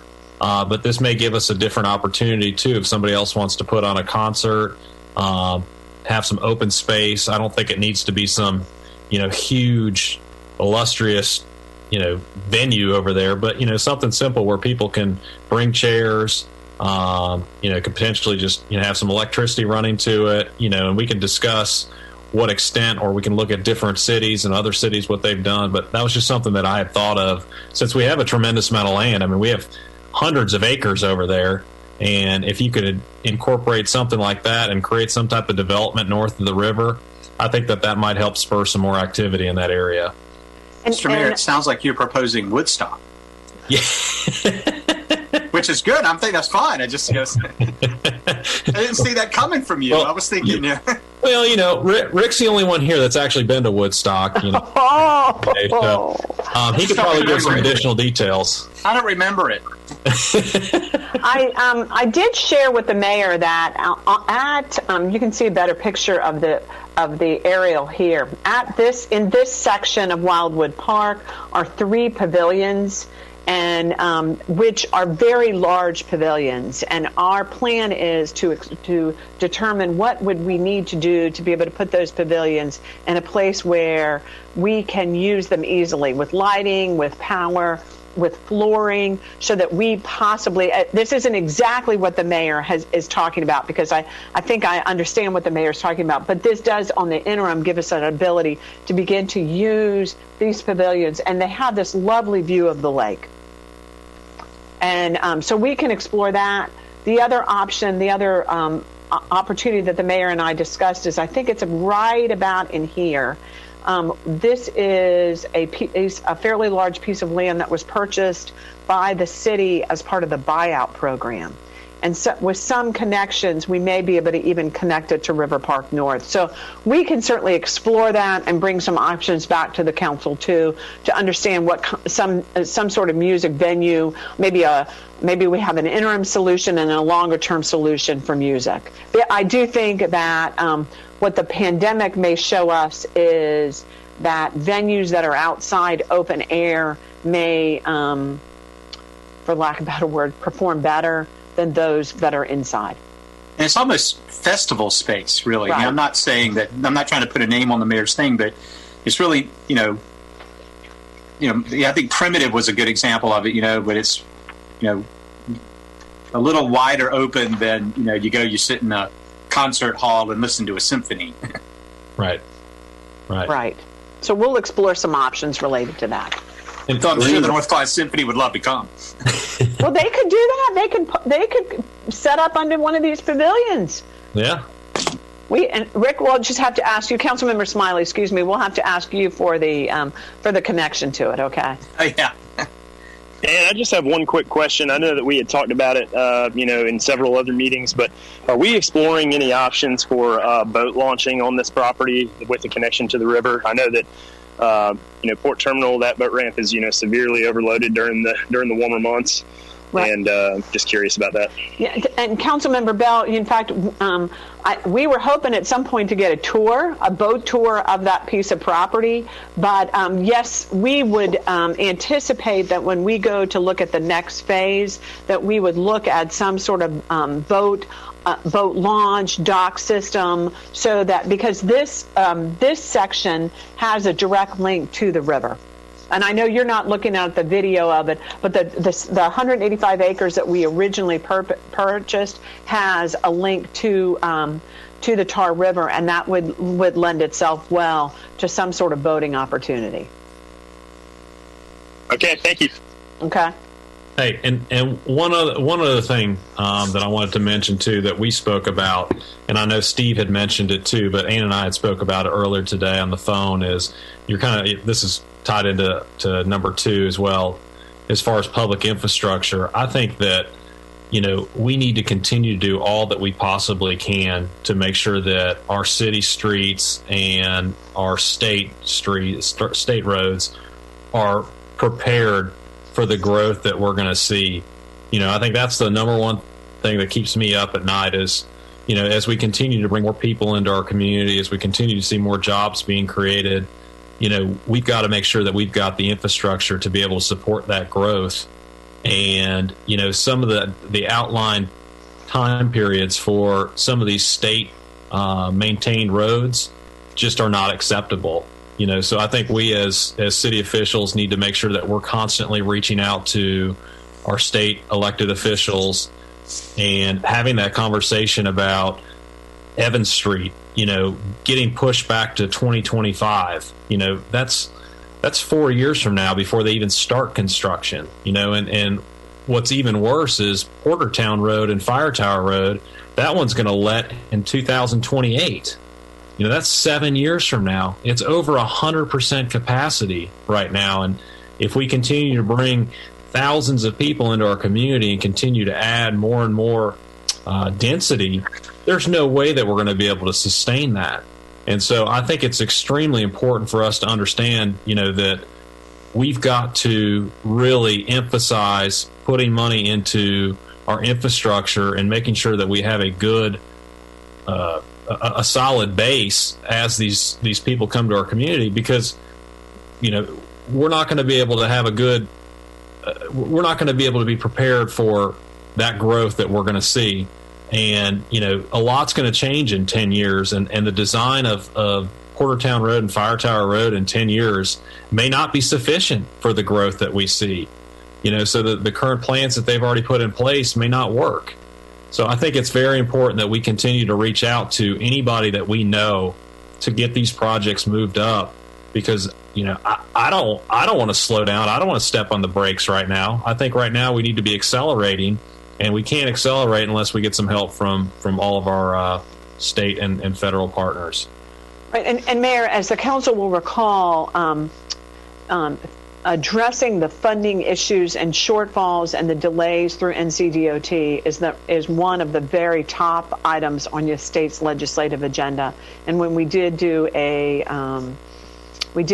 briefing of that legislative agenda with our local delegation, the mayor did make it very clear to that legislative delegation how important it was that the legislature address the funding issues at NCDOT. Yeah, and I mean, I think that anytime we have any opportunity to get in front of any of our legislators or anybody at the state level, you have a conversation with, I think the first discussion needs to be about our infrastructure in our city and helping support the growth that we're starting to see. Okay. I'd like to talk just a minute about Epps Recreation Center and Thomas Foreman Park. That facility is really shaping up to be just an important jewel in our recreation and parks inventory. We are actively working the design. The design firm is actively working on the design for the new pool at Thomas Foreman Park.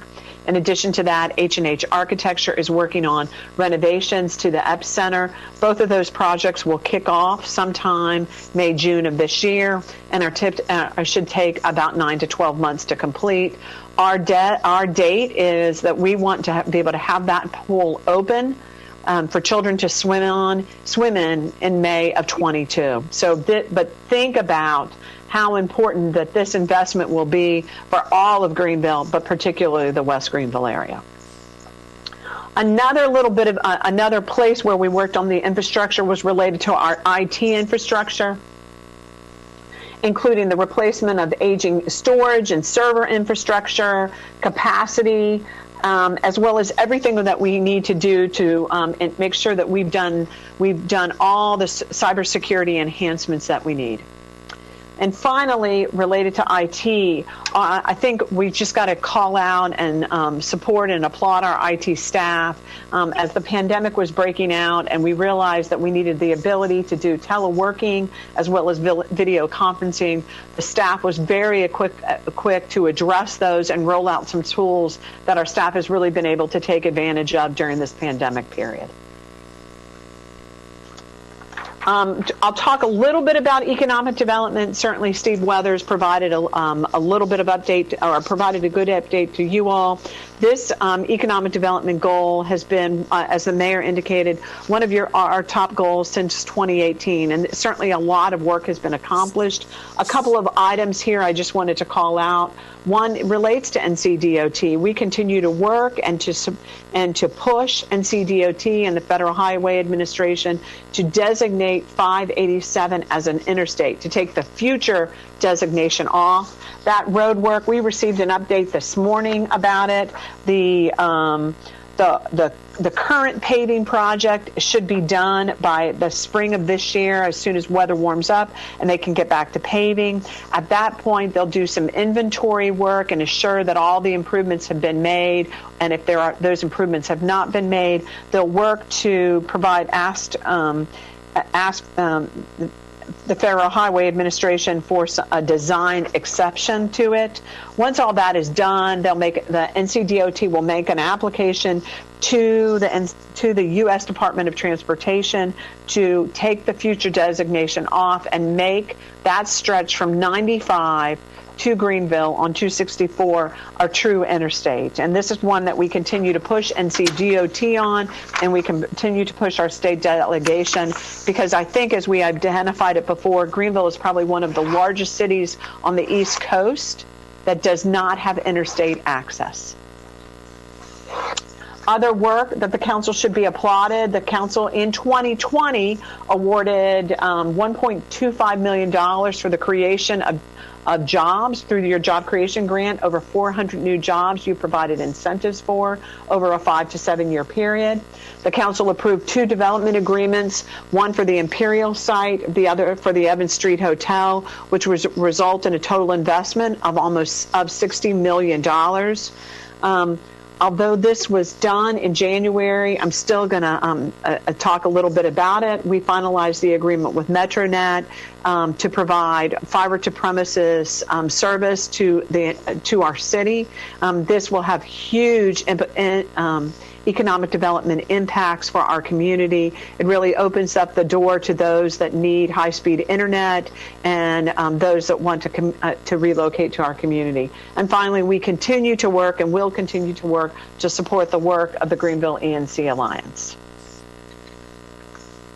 The next goal was about building thriving and attractive communities by creating vibrant neighborhoods, expanding artistic, cultural, and recreational opportunities. I'll go through these.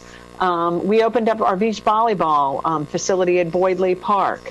We entered into an agreement with Riverside Recreation to offer new water sports at the town common.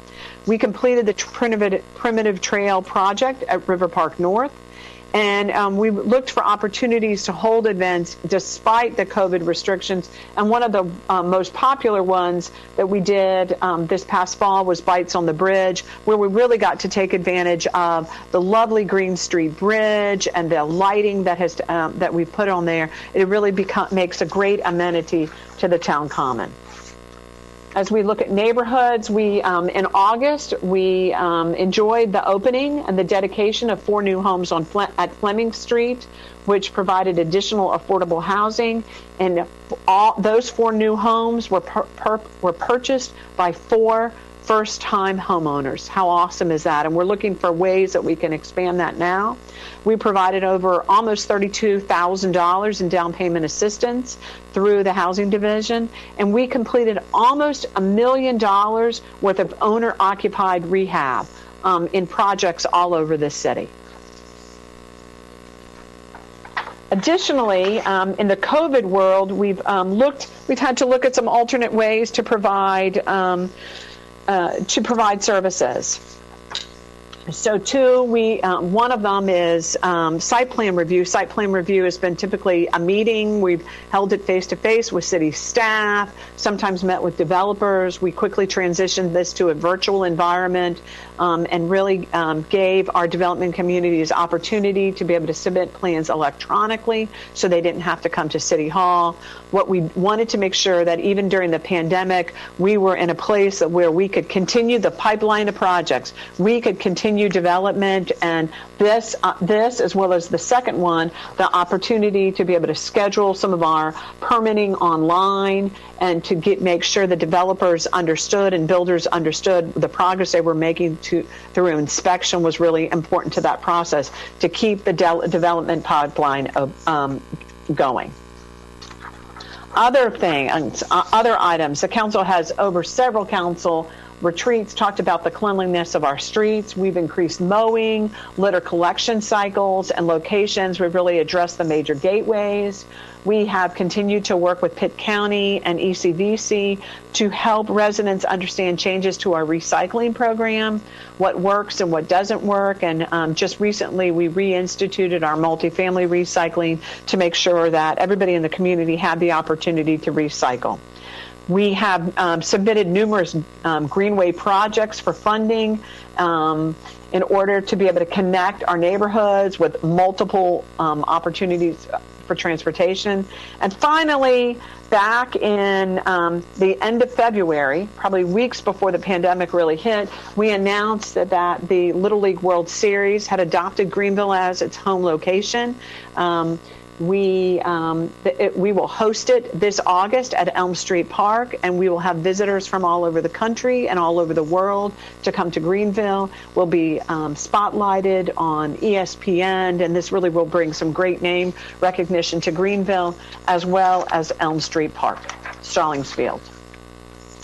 And for the last goal I wanted to walk through was about creating a high-performing organization. And I just wanted to identify a couple of items under that. We had been working on a classification and compensation study, as we indicated to the council as we were into the pandemic, and we were unsure as to the financial impact of it, that we were going to pause that study, and indeed we have.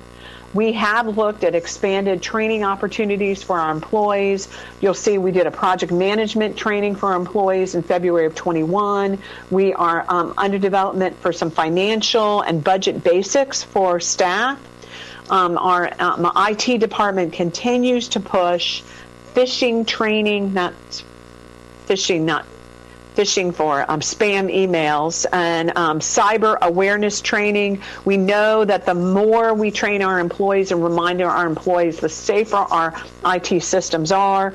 And we've been doing diversity and unconscious bias training. We've added that to our new employee orientation, as well as our STAR training, which is our basic supervisory training. And with STAR, we completed STAR training virtually in December of 2020, graduating over 30 participants. My light's going to go off here in a minute. Hold on.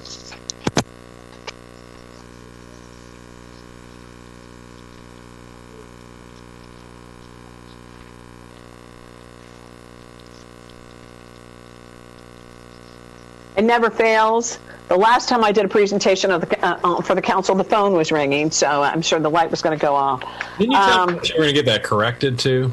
At our last meeting, didn't you say you were getting that corrected? Yes, but I actually like that it goes off at times, so we'll have to work on that at least during the meetings. With COVID, I think it's just important to point out that with COVID, we really have worked hard for this organization to make sure we are taking care of our employees, between providing personal protective equipment that employees need. We've changed work hours, work schedules. We've changed work locations. We provided employees with emergency leave. We've enhanced our cleaning protocols of all of our buildings, looked at work hours. It was really important to us as COVID was breaking out that we knew that our employees were going to work really hard to continue to provide those essential services, and we really wanted to make sure we were taking care of our employees. Additionally, we worked well with our clinic to make sure that we are encouraging our employees to continue to take care of their own health with biometric screenings and flu vaccine incentives. Our clinic has been absolutely fabulous during COVID. They have really helped us to understand and to work with employees that might be affected with COVID, and we could not have gotten through this period of time without our clinic and the benefit of that clinic. So finally, I want to close with this slide. This is a slide of all of the employees doing great work in our organization, and they do work all over this community. And I would like to take a moment and to recognize the hard work of all of our city staff and to thank them. That these times are challenging, but our city staff have pulled together. They have continued to provide great service to our community, and I'd like to take a moment to thank our city employees, and I hope the council will join me in doing that as well. Thank you to the city employees. I know it's been a very difficult year, and I think that we've all had to change and adapt the best that we possibly can, but thank you for all that you guys have done as far as keeping things clean. It goes to we need to mention our police, our fire and rescue that are out there on the front lines every single day, being close to individuals that they don't know if they have COVID or not. Our bus drivers that are transporting people throughout the community, our public works drivers that are out there still getting sanitation picked up. We've got public works employees that are sanitizing all of our different facilities, our buses, and then all of our employees that are working in some of the offices too. Some of them have had to change over to being a remote worker where they're not working in their office on a day-to-day basis. So it's been a very tough year. So, I want to echo what the city manager said. Thank you for your hard work. We appreciate everything that you guys do, and we're thankful that we made it through 2020. I feel like we see the light at the end of the tunnel, and things are starting to move forward. And we're hopeful that Vidant and the our public health department have set up a really good plan as far as getting mass vaccinations done, so that we can all get back to normal and we can all do what we normally do and continue to see Greenville thrive. So, thank you to the employees. Thank you, Mr. Mayor. Councilmember Smiley. Yeah, as I was watching the presentation, it occurred to me that, it's always tempting to say, we've gotten a lot accomplished given the fact that there's been this pandemic. I think the amazing thing about what's happened is that I think it's fair to say that the staff has gotten a lot accomplished, period, right? That this would be a fine report and a fine collection of achievements if it had been a normal year, right? And so the fact that this level of productivity has taken place and this many good things and this much progress has been made, given the incredible headwinds faced, I think is all the more remarkable. So thank you to the managers and the staff and everybody for all the extraordinary work. Again, I don't think, you don't have to qualify the achievements done of the staff in 2020 by saying that it was done during a pandemic.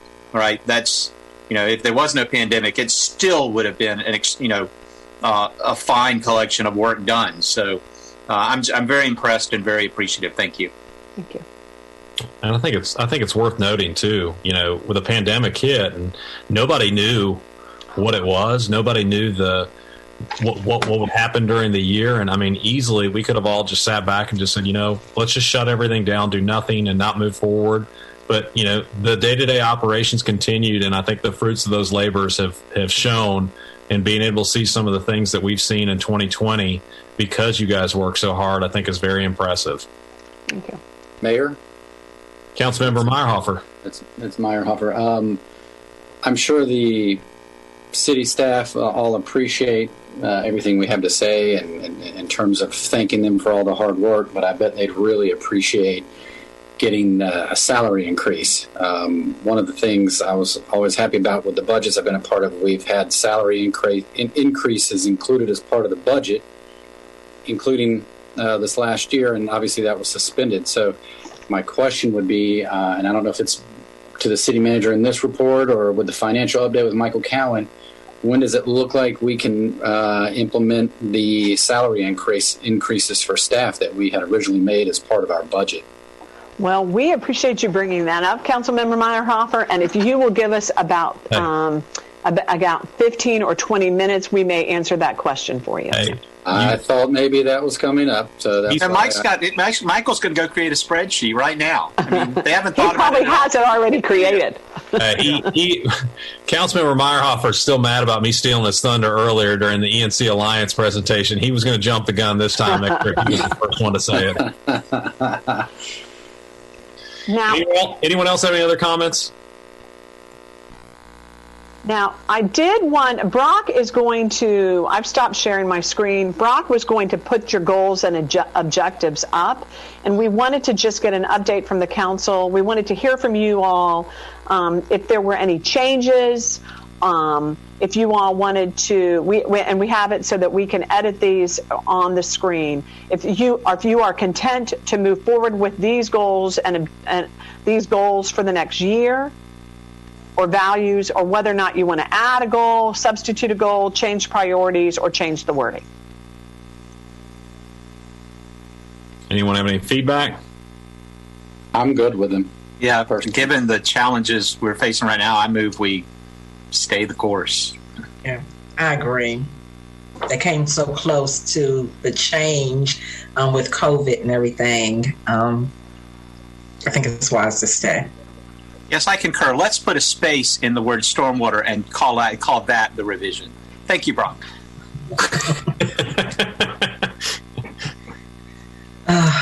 Anybody else have any other feedback, or we good? All right. Okay, I'm going to take that as a thumbs up, and we'll complete that discussion of the goals and priorities, and we will go to the last presentation of the evening, which is our mid-year budget update. And Mr. Cowan has that presentation, so I think he's now going to take control of the screen.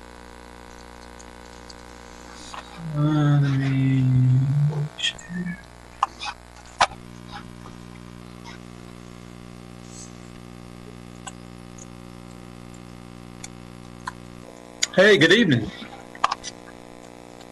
So what we will do is spend a few minutes looking at the adopted budget and overview of what was approved by council back in June.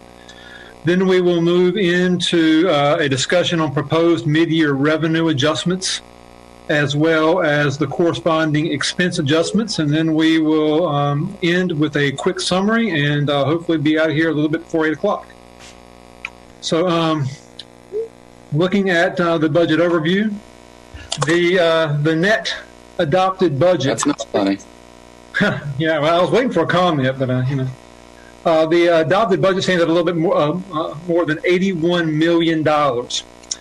And it is characterized by a property tax rate of 49.45 cents, which represents a 2.55 cent reduction from the prior year, and also represents the lowest property tax rate in the last 38 years for the city, which is absolutely outstanding. And there's just a large number of communities that can't say that and wish that they could say that. So hats goes off to the council for making that happen. But the net budget also includes a reduction of $7.5 million in preparation for the anticipated impact of COVID-19. And you can see that is a $7.5 million reduction in both revenue and expense in order to maintain the state required balanced budget. The budgeted reduction in revenue equals the budgeted reduction in expense, dollar for dollar. And this is a summary of the line item reductions for both revenue and expense that were built into the adopted budget. From a revenue perspective, property taxes and sales tax make up over 81% of the total reduction. 81 out of every $100 of the $7.5 million comes in the form of property tax and sales tax. Whereas the three major line items on the expense side were wrapped up in personnel, operational reductions at the department level, and then holding off on pay-as-you-go capital projects made up primarily of FIP and vehicle replacement projects. That's represented 85% of the total. And as we talked about during the budget adoption process, that hopefully we would move to a point where we would see a reduction, an increase back into the pre-COVID-19 levels for our budgeted revenues, and that we discussed at that time that as the spending increases come back from the revenue side, we would also make adjustments on the expense side and restore the dollars back to the areas of the budget that were originally reduced. And we'll start to see that play out as we move a little bit further into the presentation. So let's first of all start with the proposed revenue adjustments. Based on the year-to-date revenues, staff would recommend restoring approximately $6.5 million back to the budget.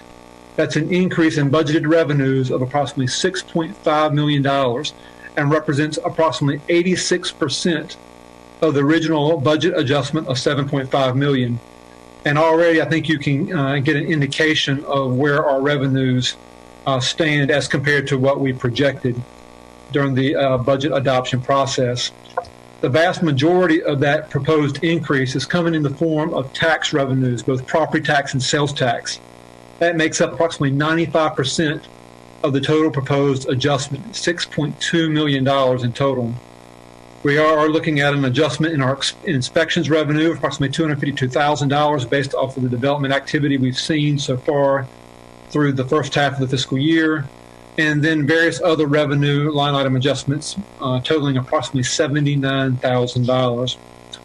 Given the fact that 95% of the total comes in the form of tax revenues, that's where we'll spend a little bit more time diving into what that actually means. First of all, the property tax.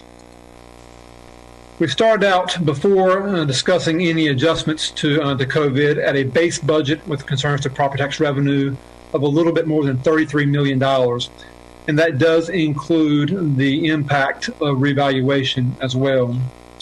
But based off of the projected impact of COVID-19, we reduced that by approximately $700,000 as a safeguard against a reduction in the collection rate. Our collection rate, our property tax revenue collection rate for the city of Greenville stands at over 99%, which is remarkable. So in the light of COVID-19, there was really only one way that could go, and that was down. But what we are proposing here tonight is to restore that full $700,000 back to the budget. And the basis of that recommendation comes in the form of the change in accounts receivable balance that we've seen over the first half of the fiscal year. The following chart reflects the property tax accounts receivable at the end of each month. So what does that mean? It actually represents the remaining balance of property tax revenues at the end of each month that's left to be collected from the taxpayers. at the end of July, we had approximately $31.8 million in property tax revenues to be collected, which was up from the prior year balance of approximately $29.2 million. Now, this increase was expected based off of the fact that we saw normal growth in the tax base and we had the impact of the property revaluation.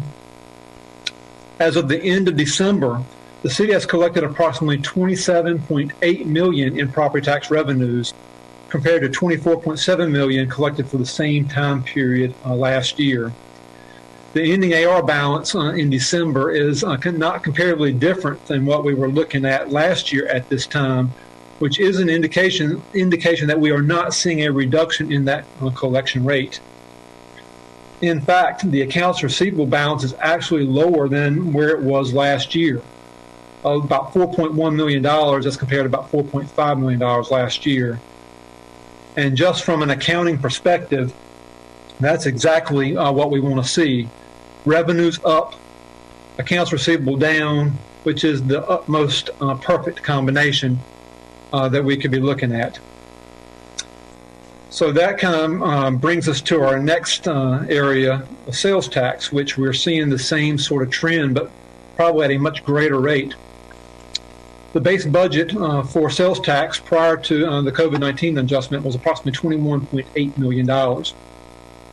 And that was reduced by $5.4 million as a safeguard against the reduction in sales tax as a result of COVID-19, as we saw a lot of the slowing down of the local economy, or the appearance of the slowing down of the local economy around us. What we are proposing here tonight is to not only restore the full $5.4 million, but actually a little bit more than that as part of this budget adjustment. And the basis for that is the actual year-to-date sales tax revenues. So if we look at our sales tax revenues through the first 7 months, we're actually up $329,000 as compared to the prior year. And that's with one tremendously rough month, the month of July, where we saw revenues reduced by approximately $740,000 as compared to the previous year. Now, note, based off of the conversations that we've had in the past, that July receipt month, the dollars we actually received in the month of July, actually represent sales from the month of April, which is the height of the shutdown.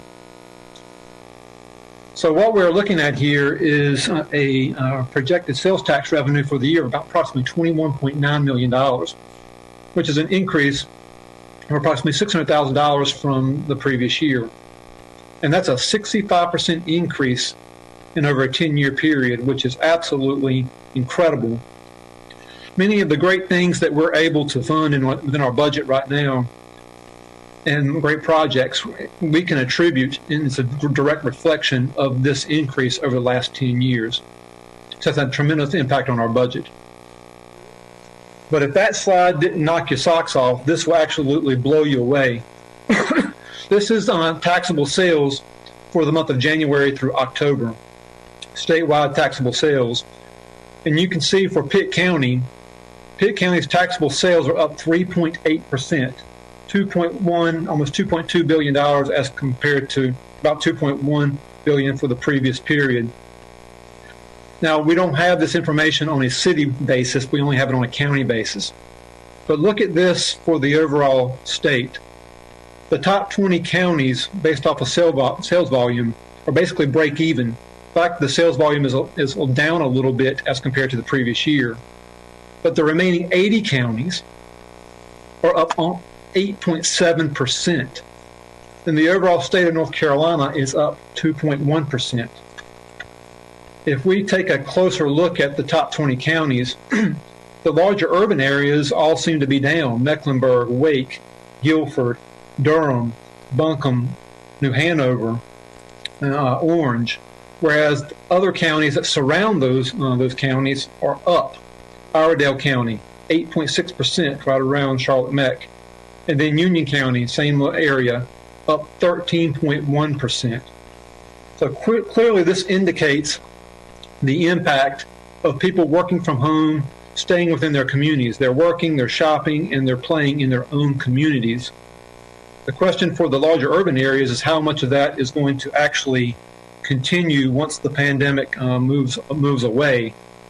I would dare say, based off of the trends we're seeing and the ability for people to work at home productively, a portion of that will continue, which, as we see, will put the city of Greenville and Pitt County in a pretty good position moving forward. So now let's talk about expense adjustments. In order to maintain that balanced budget, the $6.5 million in revenue that's restored, we have to restore the expense as well to keep it balanced. And what we are recommending doing is restoring approximately $5.2 million back to the original budget line item, and another $1.3 million back to a line item that different from that was originally reduced. That's restoring approximately 80%, 80 out of every $100 back to its original line item, which kind of keeps us holding true to our overall objective. And we'll talk about each one of these individually. Talking about the adjustments restored back to the original line item, the first group are program budgets. We're looking at restoring back 100% of dollars reduced from the OPEB program, our facility improvements program, computer replacement program, and the pedestrian safety program, and nearly 100% of the dollars that were reduced for the vehicle replacement program. It's absolutely incredible. With concerns to our wages, our personnel budgets, we are looking at implementing a 2% average wage increase for our employees, which would include both a 1.5% merit increase based off of last year's evaluations and a 0.5 market increase. Those that are top performers could earn almost up to 3.5% of an increase based off of this move, which, again, we all admit we've got the greatest employees in the world, and employees that have worked tremendously hard through a very difficult situation. And this is just and would be an outstanding way to reward them for that difficult work during this time. And Michael, if I could just interrupt, we would recommend this, that we would do this retroactive back to July the 1st. Yes, and also we are proposing some additional wage adjustments as we begin to loosen up the freezing of some of our positions. That will require the need for some additional part-time, overtime dollars, and using some of the dollars that we had reduced due to freezing those positions. And then finally, we would recommend restoring 100% of the reduction back to the Shepherd Memorial Library appropriation. It's approximately $85,000. So these budget adjustments would go into effect with the February budget amendment that's presented to Council for approval. And the employee wage adjustments would be reflective in the February payroll checks with, as Ann stated, as the city manager stated, the merit market adjustments retroing back to July 1st. And the merit increase based off of the prior year evaluation. Now, the adjustments not restored back to the original line item. There's approximately $1.3 million in funding that's available to be restored to an area other than the original line item reduced. That would come in three areas: the transfer to the transit fund, the hiring freeze, and the operating allocations to the departments. With concerns to the transit fund, in a normal year, the city would transfer to transit a match from the general fund and match of the federal grant, somewhere around $787,000. This year, we received a full year's worth of funding through the CARES Act, and that funding included not only the grant funding, but also the general fund match. So in essence, this has freed up that transfer from the general fund, and it will allow us to allocate it to a different line item for one-time use in the fiscal year. Same kind of trend with the hiring freeze. We will look at lifting the freezing of certain positions in the city, which we will allow human resources and the departments to go ahead and start advertising for employment.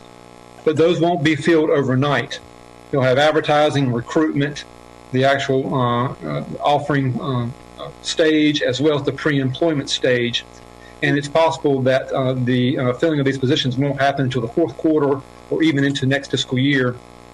And this creates lapsed budget dollars in the budget available for one-time use. And finally, the same can be said for operating allocations. the departments were reduced, their operating allocations were reduced by about $886,000 in this process. And these are allotments that, if restored, have been used throughout the fiscal year. Now, we have a cutoff in the year, a budget appropriation cutoff of April 15th, which just happens to be tax day. And the reason we cut this off on April 15th is so we can close out all open purchase orders as much as possible by the end of the fiscal year, so we don't have these dollars outstanding in appropriating fund balance, restricting fund balance as part of the audit process. We want to make sure that we free up as much of our fund balance as possible in the process of closing out the year. So by restoring these dollars in mid-February, there would be actually little time for departments to appropriate and close those appropriations out by the end of the fiscal year. What this has done is it's created the opportunity for some one-time dollars to be used for other operating purposes. So what we're looking at here is taking that $1.3 million and allocating it to various different line items. First of all would be the broadband project, MetroNet, and looking at the increases in inspection activities we're going to have over the next 2 years in the right-of-way to make sure it's restored back to its original situation. Then we got the Rec and Parks capital projects related to Wildwood Park. This will allow us to complete the floating dock as well as the camping platforms, which many of our stakeholders that have been influential in this project really have shown an interest in. Also allows us to start replacing public safety radios, many of which have reached the end of their useful life.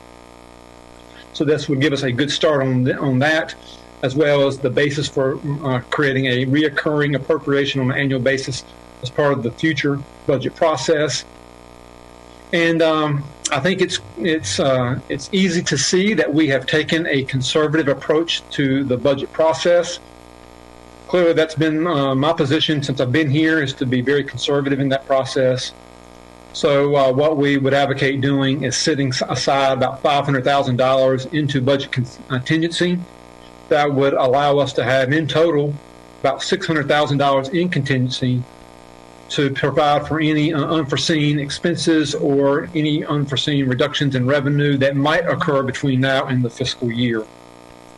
Again, to kind of make sure that we are protecting the budget as much as possible, given we are still in a high sense of uncertainty. So in summary, what we're looking at here is the restoration of about $6.5 million in revenue budgets. That's an increase in the revenue budget of $6.5 million, and represents a significant amount of the original budget reduction of $7.5 million due to COVID-19. And we would recommend restoring that back, approximately $5.2 million back to the original line item that was reduced, and $1.3 million for those initiatives that were just reviewed. What we would look at doing is bringing this back to council as part of the February budget amendment process. And again, those merit market adjustments would be reflected in the employees' February pay, retroed back to July 1st. And as always, staff will continue to monitor the revenues and the expenses for the remainder of the budget year, and we would recommend any adjustments that are deemed to be needed at that point in time. So with that, we will entertain any questions. Any questions? Mr. Mayor? Yes, Councilmember Smiley. So staff, either Ann or Mike, this is basically a reversion to the budget the council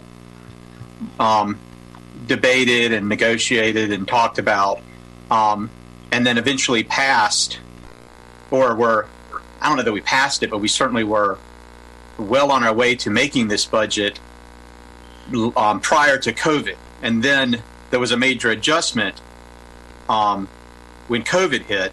But this is an attempt to get back to what the budget was, was a shape it was generally in prior to the COVID adjustment. Is that my understanding? That is a perfect understanding, and that's why a significant amount of effort was taken in the budget process to make sure that we had a beginning point, that this was the base budget. and the specific line items on both the revenue side and the expense side were being reduced just because of the projected impact of COVID-19, because we knew this day would come. We didn't quite know it would be this quick, but our goal was to restore that base budget to its position prior to COVID-19. That's important for two purposes. It's important in the current year because it allows us to move forward with the true intentions of the budget as it originally stood. But it also it becomes the starting point of next year's budgeting process, so that base budget, as restored, becomes the building block for the future budgets. Thank you. I appreciate that. Any other questions, comments?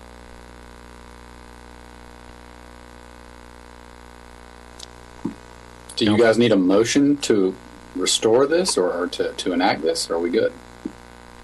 How about just a thumbs up? Let's see it in next month. Thumbs up would be great, because we will bring this back to council as part of the budget amendment in February.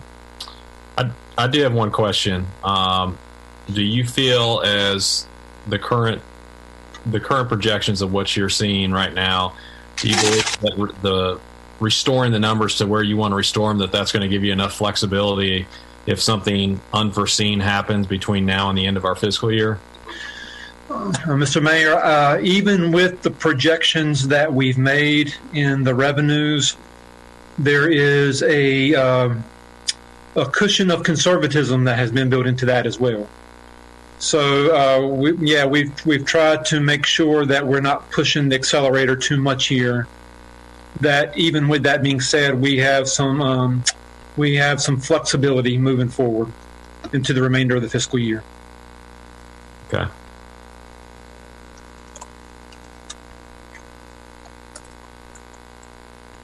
Any other questions or comments?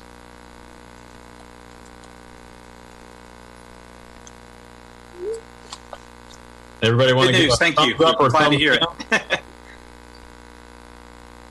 Anybody want to give a thumbs up? A thumbs down? I'll give it an audio thumbs up.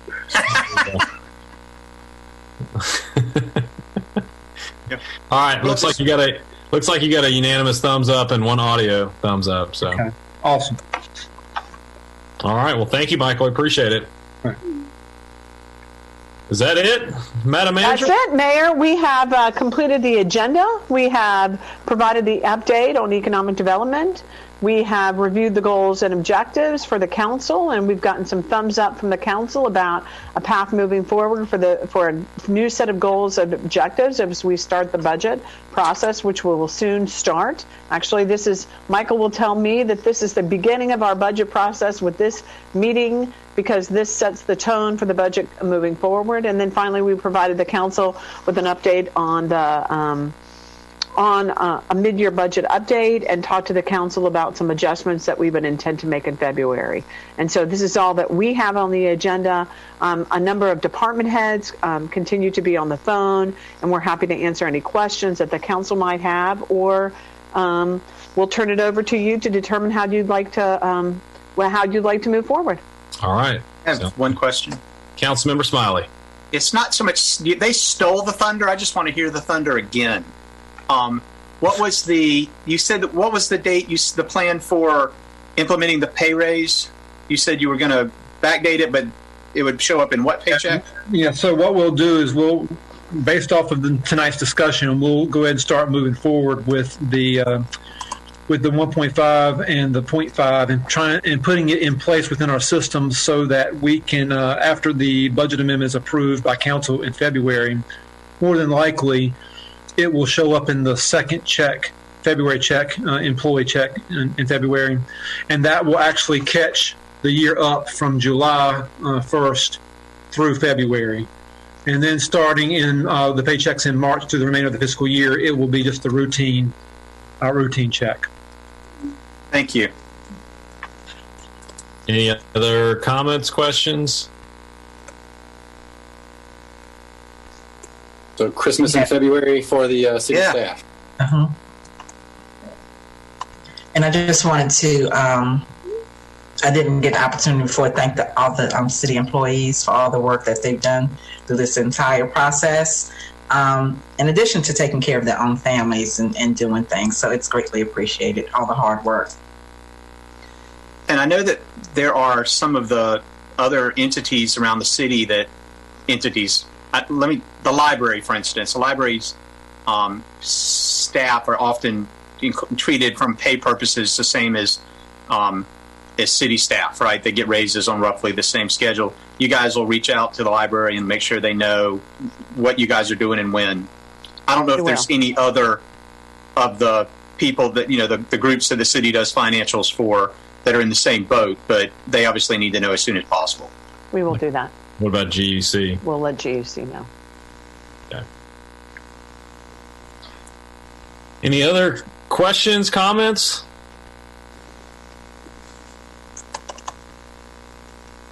I just want to continue to reiterate, I think it's extremely important that we're investing in our infrastructure moving forward. So, as we continue to look at the budget, let's make sure that we are boosting up our numbers as far as road construction is concerned. I think that we are way, way behind from many years of neglect in the past. So I think it's extremely important that we as a city understand that if we're going to continue to bring in the growth that we're trying to bring in to our community, that we need to take care of our infrastructure and invest in it. And, I'm going to continue to fight as hard as I possibly can to make sure that the state starts moving up some of those dates, because those are some of the major infrastructure projects. But, we've got a lot of roads that are, especially in Districts 1 and Districts 3, that are some of our older sections of our community, and District 2 as well, that really need to see some additional road construction. I spoke to a lady today, and she lives in Councilmember Daniels' district. And, I told her about the build grant, and I think she's really excited about that and seeing some of the improvements there. But, we do have a lot of other roads that are off of West 5th Street that really need to see some paving and some investment in it. And I think it'll help keep the neighborhood, the value of the properties in the neighborhood up. It'll really show that the city cares about our community. So I want to continue to do that and make sure that we're allocating money towards our infrastructure as we continue to move forward, because I think we have a great opportunity to be able to set the ground as far as construction is concerned. So when businesses and people come into our community, they can see that we truly have really laid the groundwork for the growth that we're going to see. So, nobody else have any comments or questions? Well, then I guess I'll wrap this up and just say thank you for the staff for your presentations today. Thank you for your hard work throughout the year. We appreciate everything that you do. Thank you to the city manager's office for setting this up. This is definitely the shortest planning session that I think any of us will partake in anytime in the future too. So, even though that we may not spend a tremendous amount of time on this planning session, I do feel like that, a lot of things are really moving forward right now. I think we've got a really good base as far as what we've established over the last several years, and I hope that we can continue the good work that's taken place in our community and continue to see our city moving forward. Because I think a lot of really good things are happening right now. I mean, I can tell you, not just because I'm the mayor of the city or I'm an elected official, but I really feel like our city is I feel like we're like a rocket ship getting ready to take off right now.